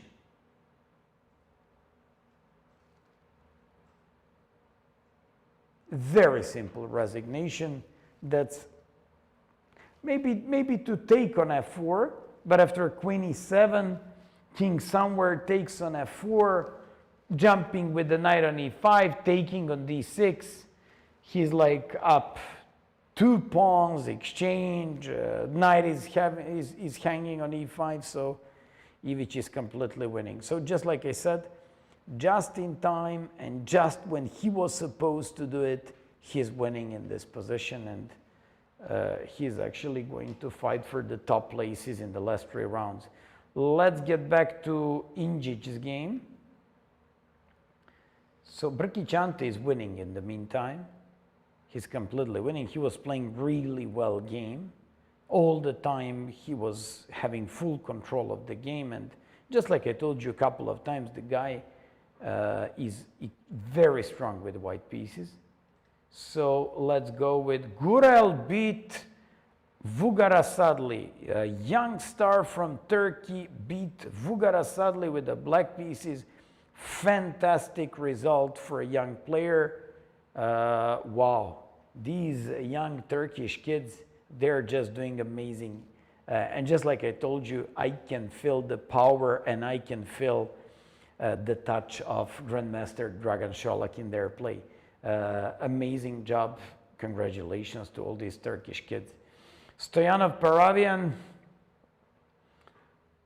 Paravian, okay, it's roughly equal, but okay. Paravian is coming up with some sort of counter.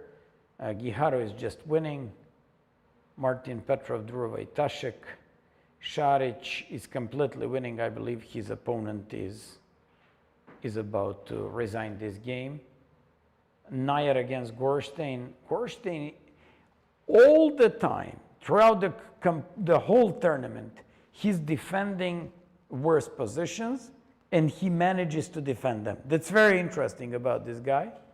So Nair was completely winning today. He's still a lot better, but this guy is really resourceful when it comes to his defense.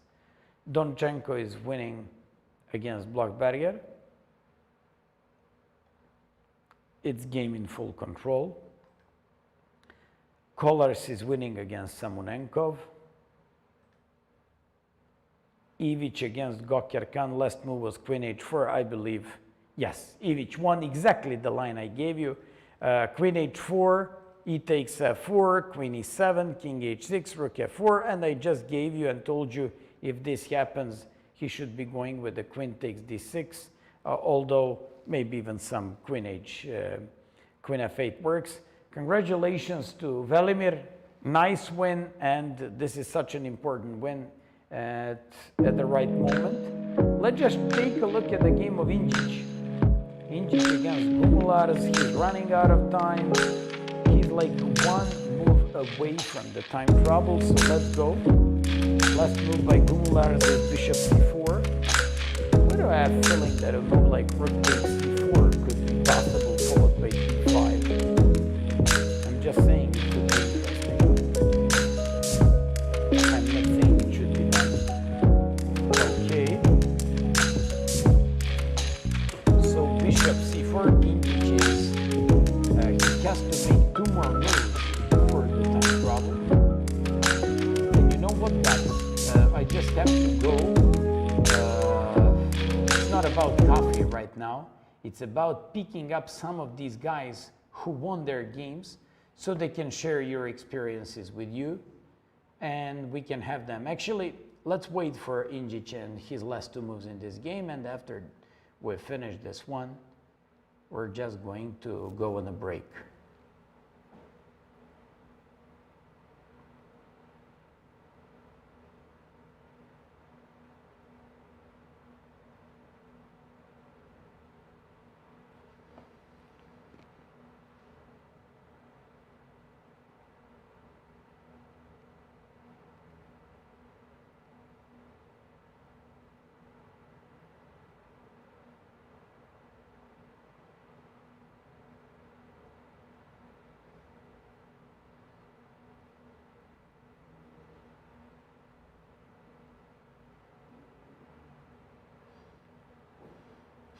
Okay, we don't get the moves from this game, so we're going on a break. See you a little bit later.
Guys, welcome back to the broadcast of European Championship. And for the first time, we're gonna have an interview and analysis of the game with the young star in this tournament. His name is Edis Gurel, and he's just performing fantastic. Welcome and congratulations. And thank you so much. How old are you? I'm 14 years old. So guys, I'm gonna tell you one interesting thing about him. Like 2 years ago, I met him on Silver Lake. It's a tournament here in Serbia. Coach is Dragan Šolak. So his coach is Dragan Šolak. He's now playing for Turkey, but he's actually Serbian. He was our guest like a few days ago. And would you be kind to share your analysis and thoughts about your game from today? Okay. Okay, so feel free to move your pieces here and to show us. Okay, this one was very, very good actually. I've been playing e5, actually just on internet. I mean, this is my first time playing e5 in normal game. This is all theory, but he wasn't expecting it. This is all theory? Yeah. But you know it. There are guys who are weaker, who are better, they're familiar with these moves, so you just have to give them some sort of explanation. Yeah, okay. I mean, I actually don't know the whole theory. Here, like, you can just take, I guess. Mm-hmm. And then maybe do this, but I take again. I mean, this is at least equal for black, I think. Every Petrov defense in Berlin is about equal, right? Yeah, okay, I just take here and then go here to stop his bishop coming here. This is Caruana's line, actually. He Yeah. played it recently, yeah. Okay, this one I'm threading both pieces, so he has to take one. And then I take here. Knight f3 is forced because I'm threading both pieces again. Okay, now he goes here. I was expecting this one, which I was gonna go here. I can't take this one because this is very, very risky. I mean, he just goes here and then goes queen d3. But he did bishop h3 to stop me from going knight d7. I'm not sure if I can take queen c3. I was not sure in the game too, so I thought it would be risky. And then I went queen c7 to get knight d7. Okay, he took, I'm not so sure, but seems kind of good to me because I take and then now he goes here threatening mate. I have to go g6 and then he goes knight e4. Now he's threatening knight f6 and also maybe can take my bishop. So I went back. I believe here you're absolutely fine, right? Yeah, I guess at least equal. Okay, I went here to come c5, but I can't do it unfortunately. c5, he has d5 here, which is kind of annoying. Now if I go like this, I can't take because he takes in rook b7. Now he goes c4 and this pawn's passed. So okay, I went b5 to stop him from doing c4. He goes a4. I mean, I was not sure about taking here. Maybe it's good. He goes here, I guess, which I can push, but he goes rook b7. Okay, this looks very interesting, actually. I don't know, too complicated for me. I just went here for the safety. Okay, I go here. To avoid any checks. Yeah, this one, okay, I want to stop h5, and also my queen looks good here. Now I just go here. Okay, I'm kind of okay for the draw, so I'm doing repetition. Yeah. But you want to try. Okay, now he wants to go queen f4. I'm not sure if that threats anything, but it kind of gives me a headache. So I went here. Goes here, I go here. I'm not sure if this was best by me because I'm getting under these pins. Okay, I regret that choice and now I go here. So at least you're ready to admit your mistake. Yeah. That's a good thing. Okay. Okay, now we thread some c4, so I have to go here. And if you go c4 now, I just take, and I believe this is just a draw. I mean, I just take and then take.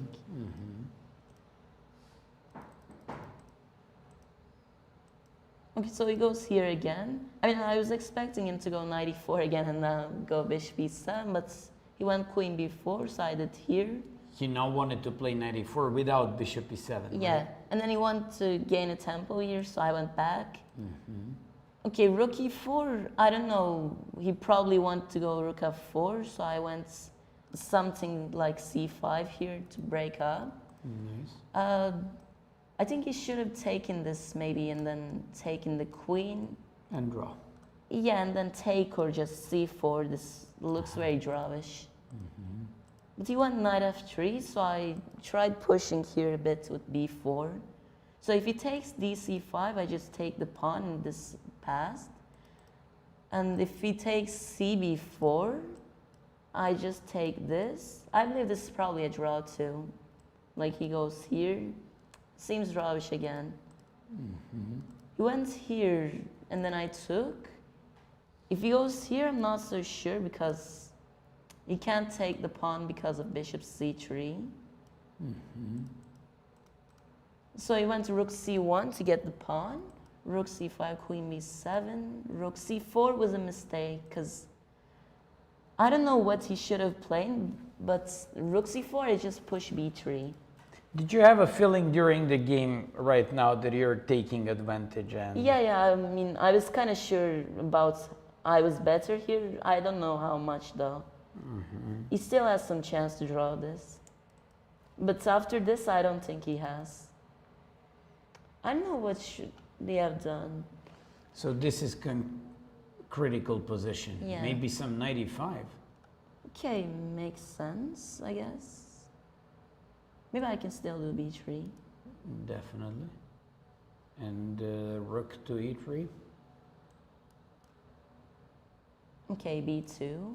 Rook to e2. Or rook to, yeah, rook to e2. Okay. Yeah, this is probably the right thing to do. Maybe I can take although. If you Rook take, takes that one. yeah, okay. Now Go defend rook it. b8. And now go with rook ec5, for example, like going for the b2 pawn somehow. Yeah, I guess this is the best option to do. I don't really see a win here. And you probably have to play rook fd8. But yeah, you're the one who's Trying, but having initiative and Yeah. trying to do something. Maybe we didn't play the most correct for both sides, but definitely. Okay, so okay, so we use rook c4, and that allowed me to go b3. Rook c3, b2. Okay, rook e2, rook b8. He goes rook d2 to, I guess, have this and then protect d4, because king g2, there's just bishop d4. nice. So he goes here, I go here. King g2, I was planning to go rook e1 here, and then queen nice. e1, I just queen. So okay, he goes rook d3. I go queen e4. And then he goes rook d1. I think I'm threatening bishop d4 here still. Because knight d4, I have this queen e1. Okay, so rook d1, rook c8. Now I'm threatening this rook c1 to win a rook. So he goes here to protect the rook. And then I went here and he resigns here because d5 runs into rook a4. Fantastic game, especially because you played it against GM. Okay, you were okay with the draw, but you were black, Yeah. so it's acceptable. So tell me something, for example, what do you think are your biggest strengths in your play? Is it more like positional or tactical chess? I think it's about tactical. I really like studying tactics. It's nice to do tactics, but it's, you see, how did you win this one? With lots of maneuvering, and you absolutely had a nice. Yeah, okay, what are your plans for the future? What are you going to play? I'm going to play this Menorca Chess Open and I'm hoping to get a norm there too. I want to be GM as fast as possible. Well, that's not going to be a hard job for you, Thank you. obviously. Thank you so much for being here. And I also have to congratulate to your mom, who's always with you and accompanying you. That's also a very big thing. Yeah, she always helps me in these tournaments. Okay, thanks so much. Congratulations and good luck with becoming GM. Thanks. Okay, guys, so you had a chance to see young Edis Gurel. He's actually doing great so far in the tournament. He just beat Asadli with the black pieces. You could have seen that he applied the Petrov defense for the first time there, and he managed to crush his opponent really well. Congratulations. We have so many young players in this tournament who are actually performing really well, and this was a pretty big win. In the meantime, Sarana got into winning position. I told you technically it was winning. I was willing to say that. I know it's not so popular to say that, this is more like everybody says, it's like better, most likely he's gonna win. No, it was technically winning. You should say that, and he's actually doing great. He's up a pawn here. Looks like he's got control of the 7th rank. His bishop is way better than the knight on h5. Sorry, h6. So everything is just in full control. Black is completely lost. So it's just a matter of time. When is he gonna win this? Surprisingly, or not surprisingly at all, actually, this was throughout the whole game a little bit better game for Shevchenko. He was trying to win this one. He's still trying to win this, but imagine, even if there was no pawn on f7, this would be drawn, not to mention with the pawn on f7. So this is going to be draw. Korkolos against Bakra. I apologize. Great game by, actually great result by Korkolos and great games by this guy so far. Ponomarev drew against Svane. Vrnjacka drew against Sargsyan. Martirosyan lost, he drew against Kadric. Then Navarra drew to Lagarde. Then we have like Jules Mussar against Lupulescu. It most likely is going to be a draw because now Lupulescu has that potentially dangerous rook on the 2nd rank. Esipenko won against Laurusas. Then Vasily Ivachuk against Dragnev. This is very interesting. Dragnev is really playing well and defending actively in the game where he was, let's be honest, he was under some sort of pressure and Ivanchuk had advantage throughout most of the game, but now it looks like with a pretty good chances for Dragnev to find perpetual check there. But I'm not willing to go for like concrete analysis. Cheparinov beat Parligras, well played by Cheparinov. Grandilius played and outplayed Clement Isichev. Congratulations. Gumulars against Injic, complicated game. This is going to be a game to follow and with a great pleasure, but also attention. We're going to look upon this game. Let me just tell you other moves, other results of the games. Azarov drew against Petrosian. Shan Sargsyan didn't manage to convert against Volodar Murzin. Congratulations to young player.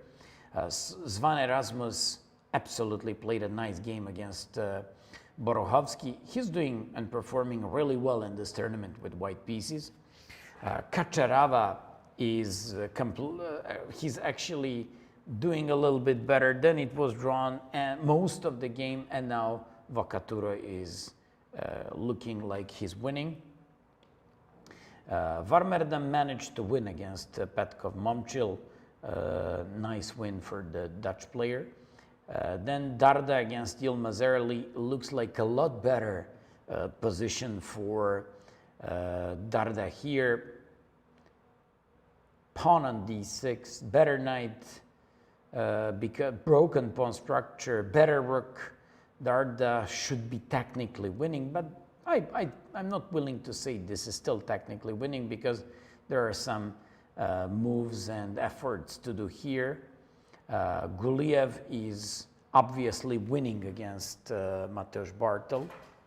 This is very difficult to defend here.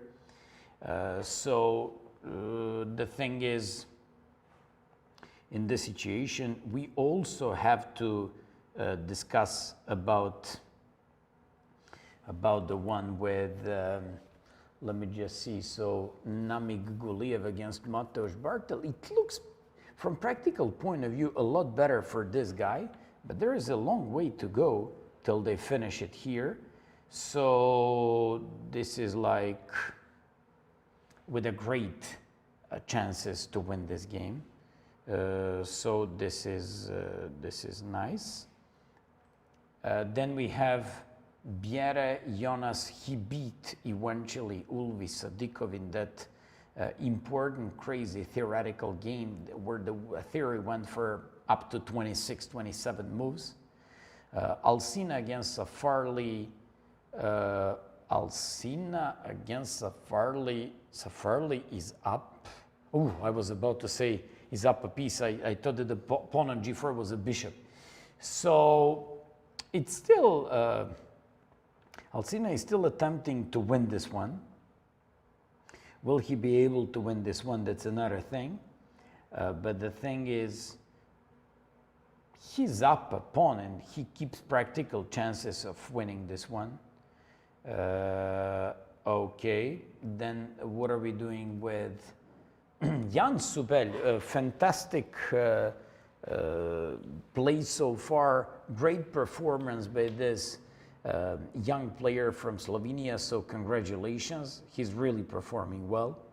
Dimitrios Mastrovasilis, he's still suffering in this game and he's gonna have lots of practical difficulties to save this game. Ahmad Zada drew against Yargos Peshek. Then we have Hovhannisyan drew against Kuparadze. I always smile when it comes to Kuparadze's games. The guy ended up his game with 2 hours and 1 minute. That's a record in this tournament.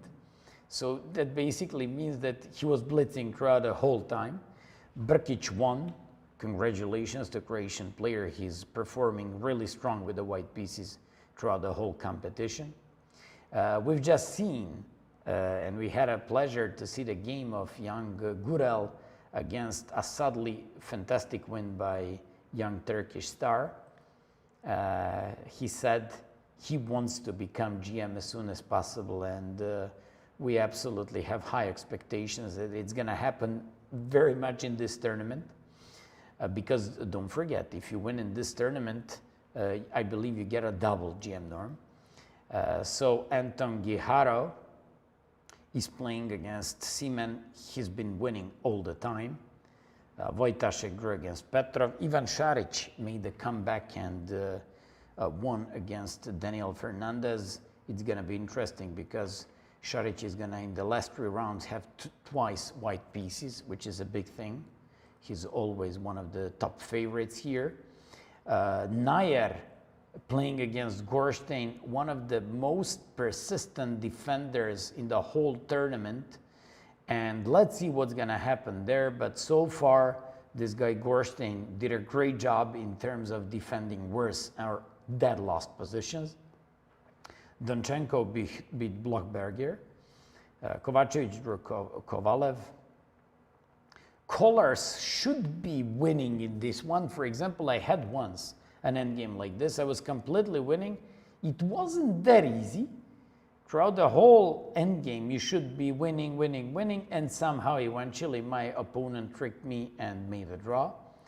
Garibian against Sochko, they should be, now it's completely crazy because this guy also getting like those 2 connected pawns and it could be dangerous for a white. Ivic, Serbian current champion, managed to win and finally he's in top for the last 3 rounds. Brandon Clark drew this. Iskandarov somehow managed to beat Nevednici even though after the opening Nevednici didn't have problems. Kobalia is slowly but surely grinding down his opponent and he's closer to win. Grayachkina drew against Kassantor Frederick. Leon Livaich managed to win against Souza Andre. Congratulations to young Croatian. So it's a nice result for him. Majdelishvili is trying to win position that is objectively very difficult to win. Sanikidze managed to beat Arseny Nesterov. A very nice game for underrated player from Georgia. All these Georgians are for some reason underrated. Sanikidze, Kuparadze, all of them, you know, worked like 25-50 and for some reason they dropped to 24 something. Teklov managed to beat so far one of women's surprises in this event, Olga Badelka. Adam Kozak drew Stankovic Miloš. Sulejmanli managed to beat Gimpu. Moretzi drew against Loizo. Another Turkish young star, Erdogmus Yagiskan, he's performing really well and doing really well against Grzegorz Nasuta. Ohanian against Stoček, so many missed wins by Ohanian, and he's still the one who's pushing in this game, but somehow he's weak. His king is not so strong anymore, actually, it's kind of weak. Dverny beat Maltsevskaya. Tadic Stefan lost after fighting hard in that Rakan game. Milan Zajic is still slightly worse against Gavrilescu, but he's defending and trying to defend his worst position. Stremavicius against Dominic Horvat looks like he's gonna lose this game because he can't stop King F3, G2 Mater, King G2 Rook E1. Horvat seems to be winning here. Vuk Damjanovic looks like he's about to most likely make draw in this game, and all the time this game is pretty equal. Djukic managed to beat this guy. Halkias is drawish, and other games.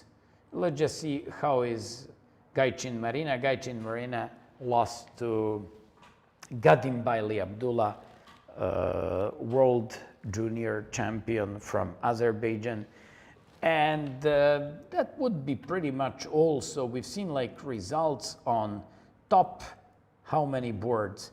Top 63 boards. We also have like some other games there as well. We saw the game of Rakhmanov, who made the absolutely mind-blowing, like combination. I would like to remind you of that one. So this actually happened in this game. So for all of you who haven't seen this one, he was playing an IQP type of the game, came up with bishop f6, came up with check, and here, from this point onwards, we're just having one of the most beautiful combinations in the whole tournament.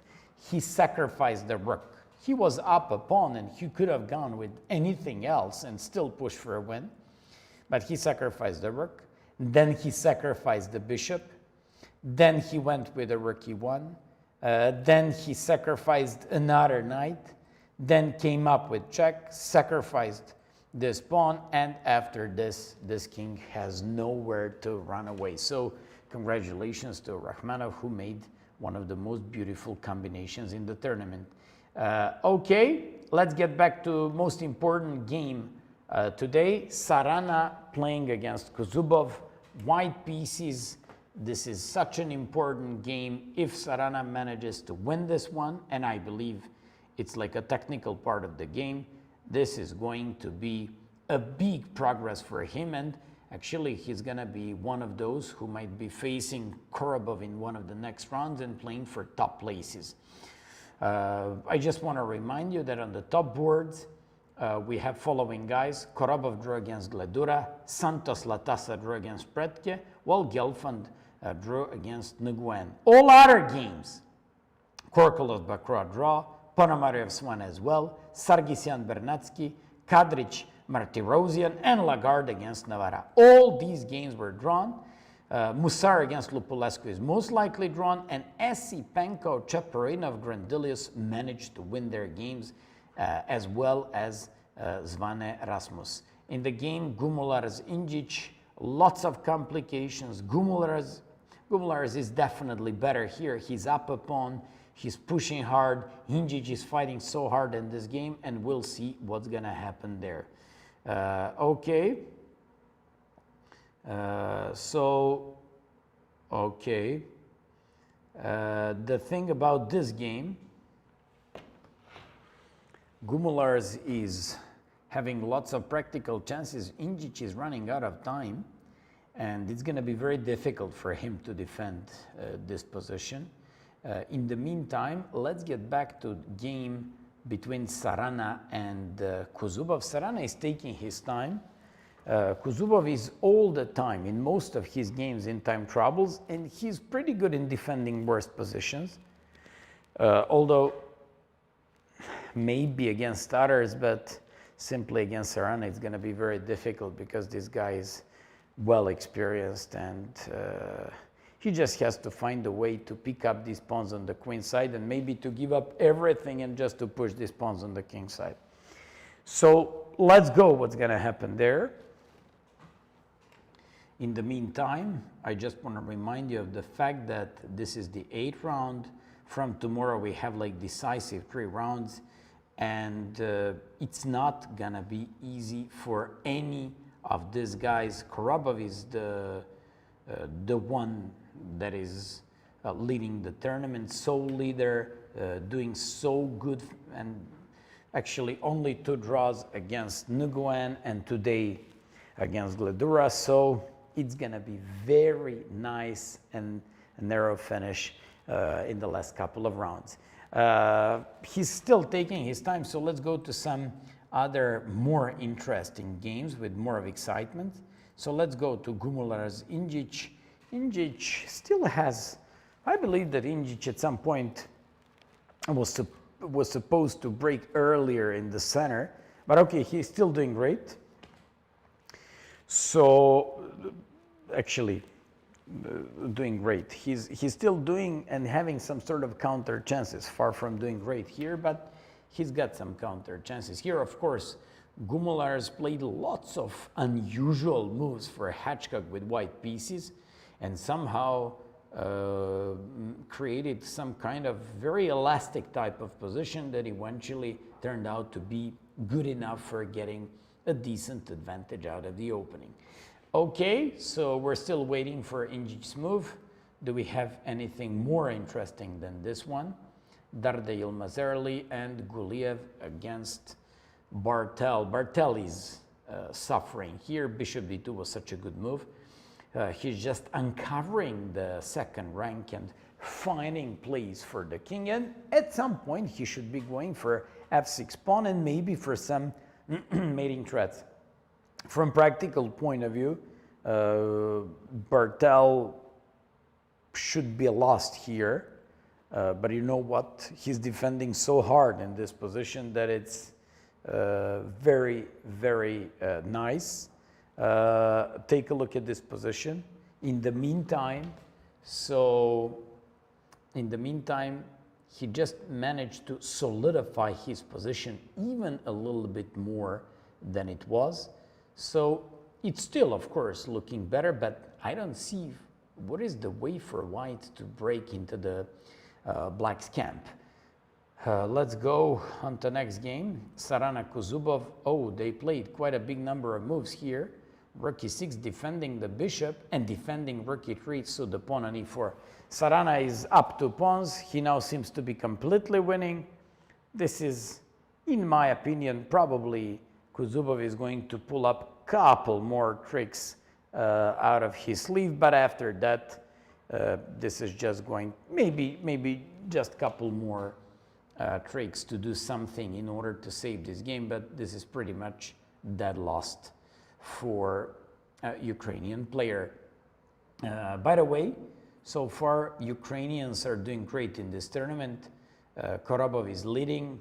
Kuzubov was playing on the just fourth board. Then you also have Bernatsky, who drew against Sargsyan, Ponomarev drew against Svane, and you have Ivanchuk, who most of the game today was just pushing hard to win, but let's just see how is Ivanchuk doing. Oh my, Ivanchuk lost the game against Dragnev. Ivanchuk lost his game. What happened there? What happened there? Because this is a big win for Austrian player. So let's see what happened there. A takes, queen takes, rook a3, bishop g5, bishop c3. He sacrificed here rook, queen a1. He's done an exchange. Queen f6 going for mate, queen h4, rook d8, and here Ivanchuk. Oh, this guy didn't want to make a draw. Played king h2, came up with few checks. Just a moment, queen f6, Queen f6, and what if queen e2?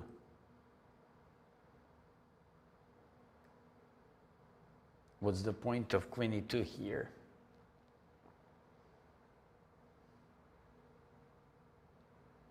Probably perpetual check.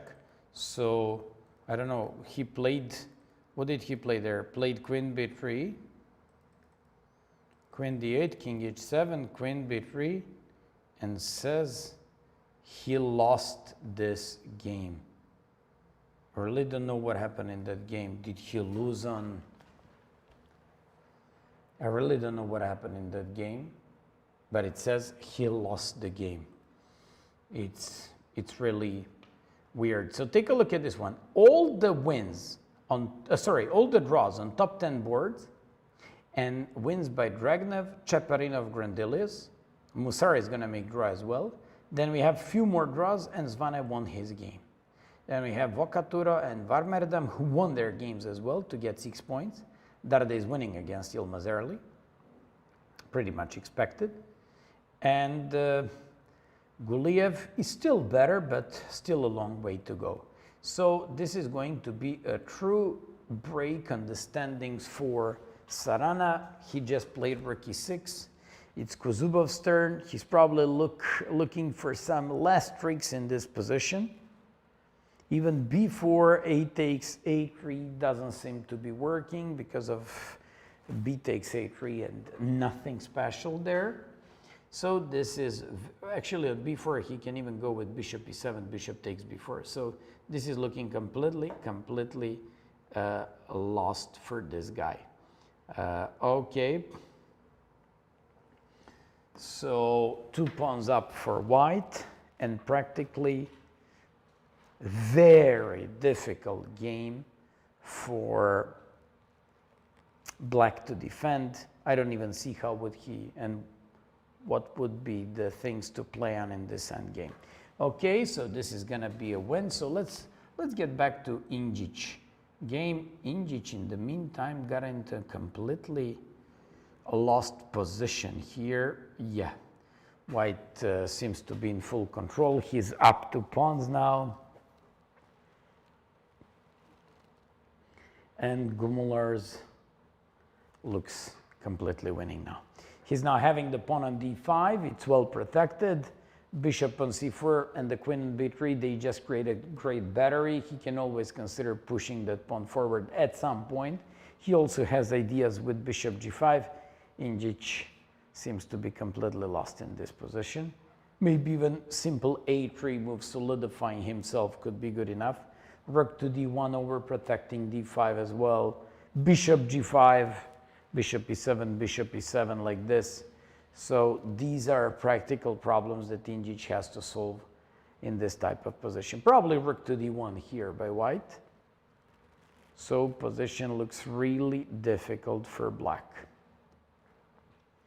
Almost undefendable from.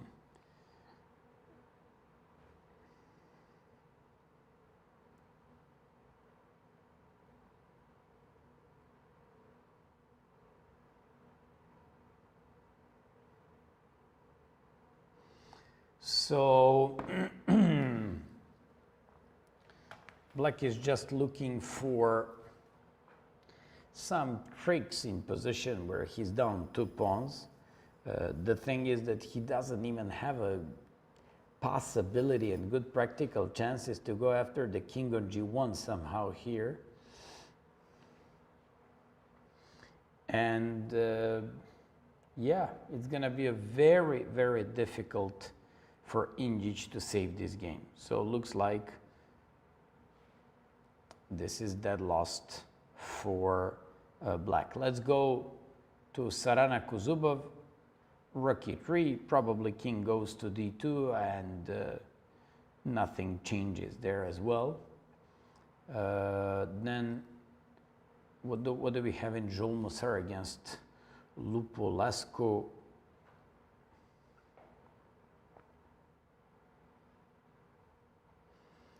Somebody asked, where can we see the player's name list and did Jobava join this tournament? Jobava is not competing in this tournament.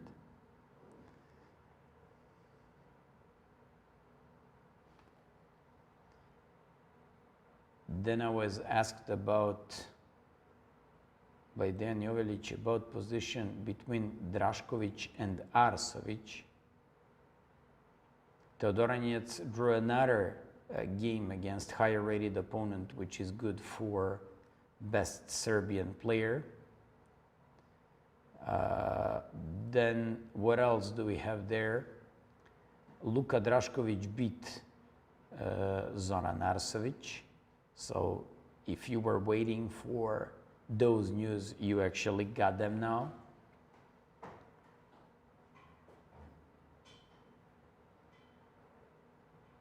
And that's Shanal Wahab. He's white against Tekeya Zaur. He seems to be completely winning in this position. Played King F1. He wants to solidify himself. He's got these potentially dangerous pawns on the D file, and they should be winning, but from technical point of view, there are some still efforts to be made there by white, but okay, it's winning. It's Arana's turn, and he has to make his move. Don't forget, Kuzubov is running out of his time. In the meantime, Lupulescu Musard, nothing changed. It's pretty much drawn. Injic, nothing changed in that position, but he still lost. Guliev against Bartel, very difficult. A very difficult type of the game to realize. So we all know that the two pieces are better than rook. He's got rook and a pawn. Even there is one more big thing for white, that these two pawns, actually this rook and the pawn is double, but still he can do anything, or at least not do it very easily in order to win this one. Very, very persistent, nice, kind of resourceful, and creative way of defending by Mateusz Bartel here. And that's exactly the point when you play against these top guys. When you play against them and you're a worse side, you easily lose, or tend to easily lose, these kinds of positions. But when you're better and play against them, they're fighting so hard, and usually we don't even manage to beat them in those type of, that's the difference. So someone might say it's a tiny difference, but I'd say it's actually quite a big difference. Okay, so let's go to Yuri Parkov is winning completely against Dima Mastro-Vasilis. So that one is going to be won. Paravian is winning against Stoyan Tsvetanov. All the time it was pretty much drawn, and now he's completely winning. This is dead winning for Paravian. Very interesting. So young Russian player is performing well this game. Gorstein is against Nair. He's fighting so hard. You can't beat up this guy even when you're in completely winning position. He's defending himself so nice. Good for Israeli guy. Anton Giharo is winning against Seaman. He's got those three connected pawns, and this is completely winning. What else do we have? Kolars is finally winning against Samonenkov. So this is gonna be an important win for a German player, who's certainly one of the favorites here. Okay. Then what else do we have there? Majdelishvili is now winning. He's been fighting so hard to win this, and you know what? He was grinding down his opponent, squeezing him out somehow, and eventually that persistence is going to pay off. Okay, then Erdogmus, young Turkish star, is doing a lot better against Nasuta. I believe he's going to be able to win this one. He's up 2 pawns, and Black, even though Black is having some sort of, you know, but he can't play c5. That's the point. I thought that he could go with c5. So maybe that's best practical chance for Black here in activity. Milan Zajic is lost to Gavrilescu now. Gavrilescu is somehow going to be able to So can he play b5 here? b5, a takes, knight takes, king c5, or no? Just give me a moment. This is quite an important type of the endgame to go with. Maybe knight e8, king c4, knight d6, king b4, knight b7, but a knight e8, d5 should be the move. Knight b7, king c4, knight b7, king b4, king f2. That could be one of the attempts by white.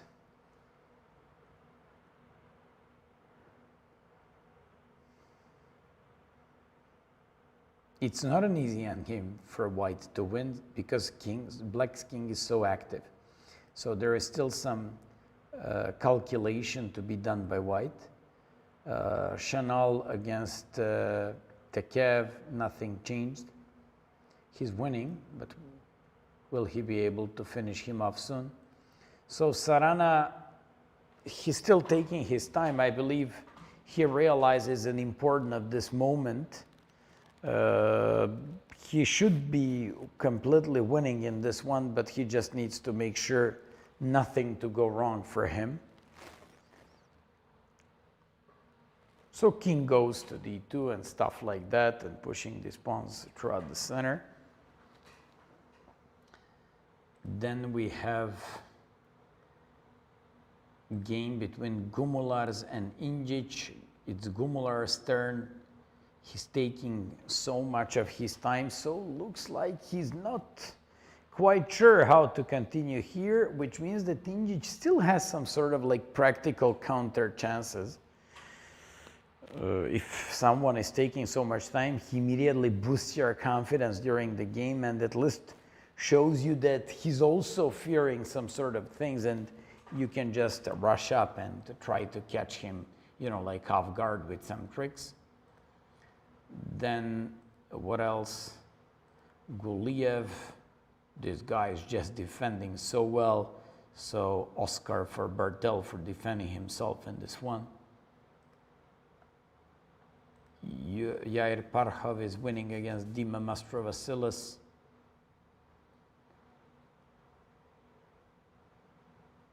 This is going to be difficult for a Greek player. Alcina, he's trying so hard to win this one against Eltaj Safarli. He's still a little bit better. That pawn up is such an important thing, but he's going to have difficulties to win it. Paravian is completely winning, so I believe this is almost end of the game. Nair against Gorstein. It's a double-edged type of the game, so I'm not even sure if Nair is going to be able. Actually, all three results are possible here because he's down in exchange. He's got these powerful pawns, lots of tactics, but black is also not without any counter chances.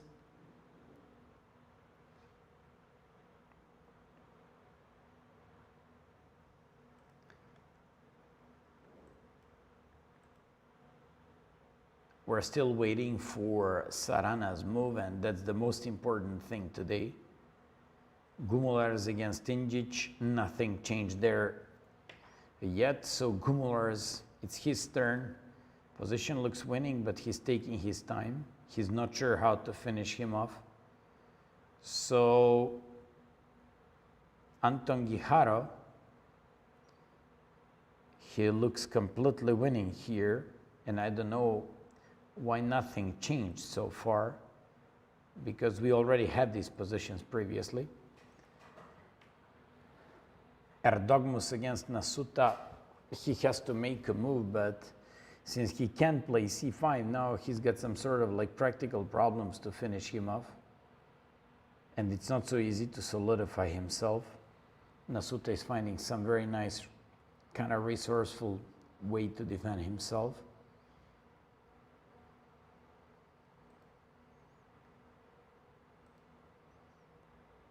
Rasulov against Damjanovic. It's looking more and more drawish. Yeah, so this is most likely going to be draw.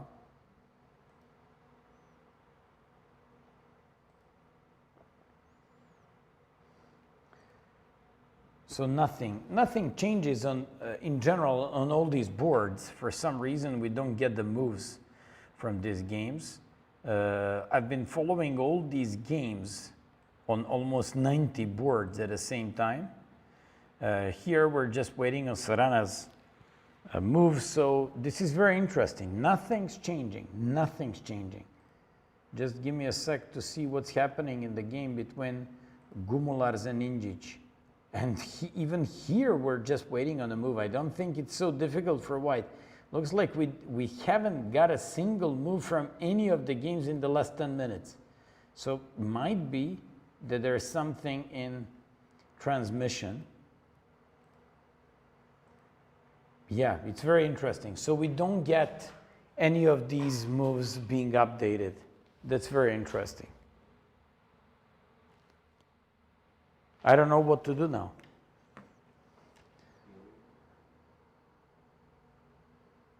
We're gonna wait like a few more minutes, and if that's gonna be the case, then we're just going to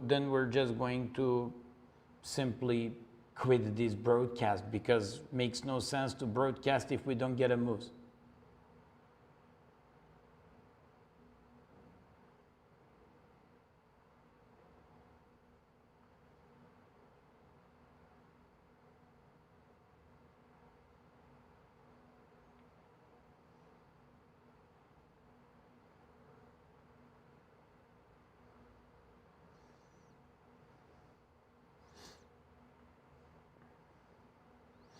Let's go once again. If I don't get any updates in any of these games, then we're just going to stop broadcast. In Sarana's game, we don't get a move for like in a pretty simple position where he has to play King D2. Actually, does he have to play King D2? King D2, Rook to D3, King C2, Knight to E3 would be mate. So it's not exactly like that. Maybe King F1 should be the move, or King D1. Yeah, King. Okay, so not King D2. King D2, Rook to D3. King C1, Knight to E3, that would be mate. But then Bishop E7, Rook D6, yeah. Most likely King F1 should be the move. But okay, still we don't get Sarana's move there. Jules Mussart, this was the last position for the last 10 minutes. Then Injic's game, we don't get a move in that position by white for more than 10 minutes as well. No, 17 minutes. Then Guliev Bartel, nothing changed for the last 15 minutes. Then Parkhov Yuri, nothing changed for the last 15 minutes as well. Stoyanov Paravian, nothing changed for the last 15 minutes also. Kolar Samunenkov, nothing changed. And you know what, guys? I just have to tell you a couple of things before I quit this broadcast. So, most important thing that on top 10 boards, all were draws. Most likely Sarana is going to win his game against Kuzuba, which is going to be a big break because Korobov is going to be on 7, Gledura on 6.5, and only Sarana on 6.5. All other guys will be on 6 points. Also, speaking from these, like, I don't know, Esipenko won, Dragnev won against Ivanchuk, Chaparinov, Grandelius, Zvane, and those are some important wins, as well as Vokaturo, Varmerdam, Darda, and Jonas Bjere. Big win for Slovenian young star. Jan Subel also won. Jair Parkhov is most likely going to win. And Guliev is pushing hard to win this one. You know what? Since, let me just, no, we're definitely not getting any of these moves. So that would be pretty much all for today. Thanks for being with us here. Tomorrow, 9th round, last 3 rounds, last 3 days of the competition, and we're gonna see who's gonna be the winner. Korobov, after 8 rounds, sole leader with 7 points out of 8 games. Thanks for watching and see you tomorrow.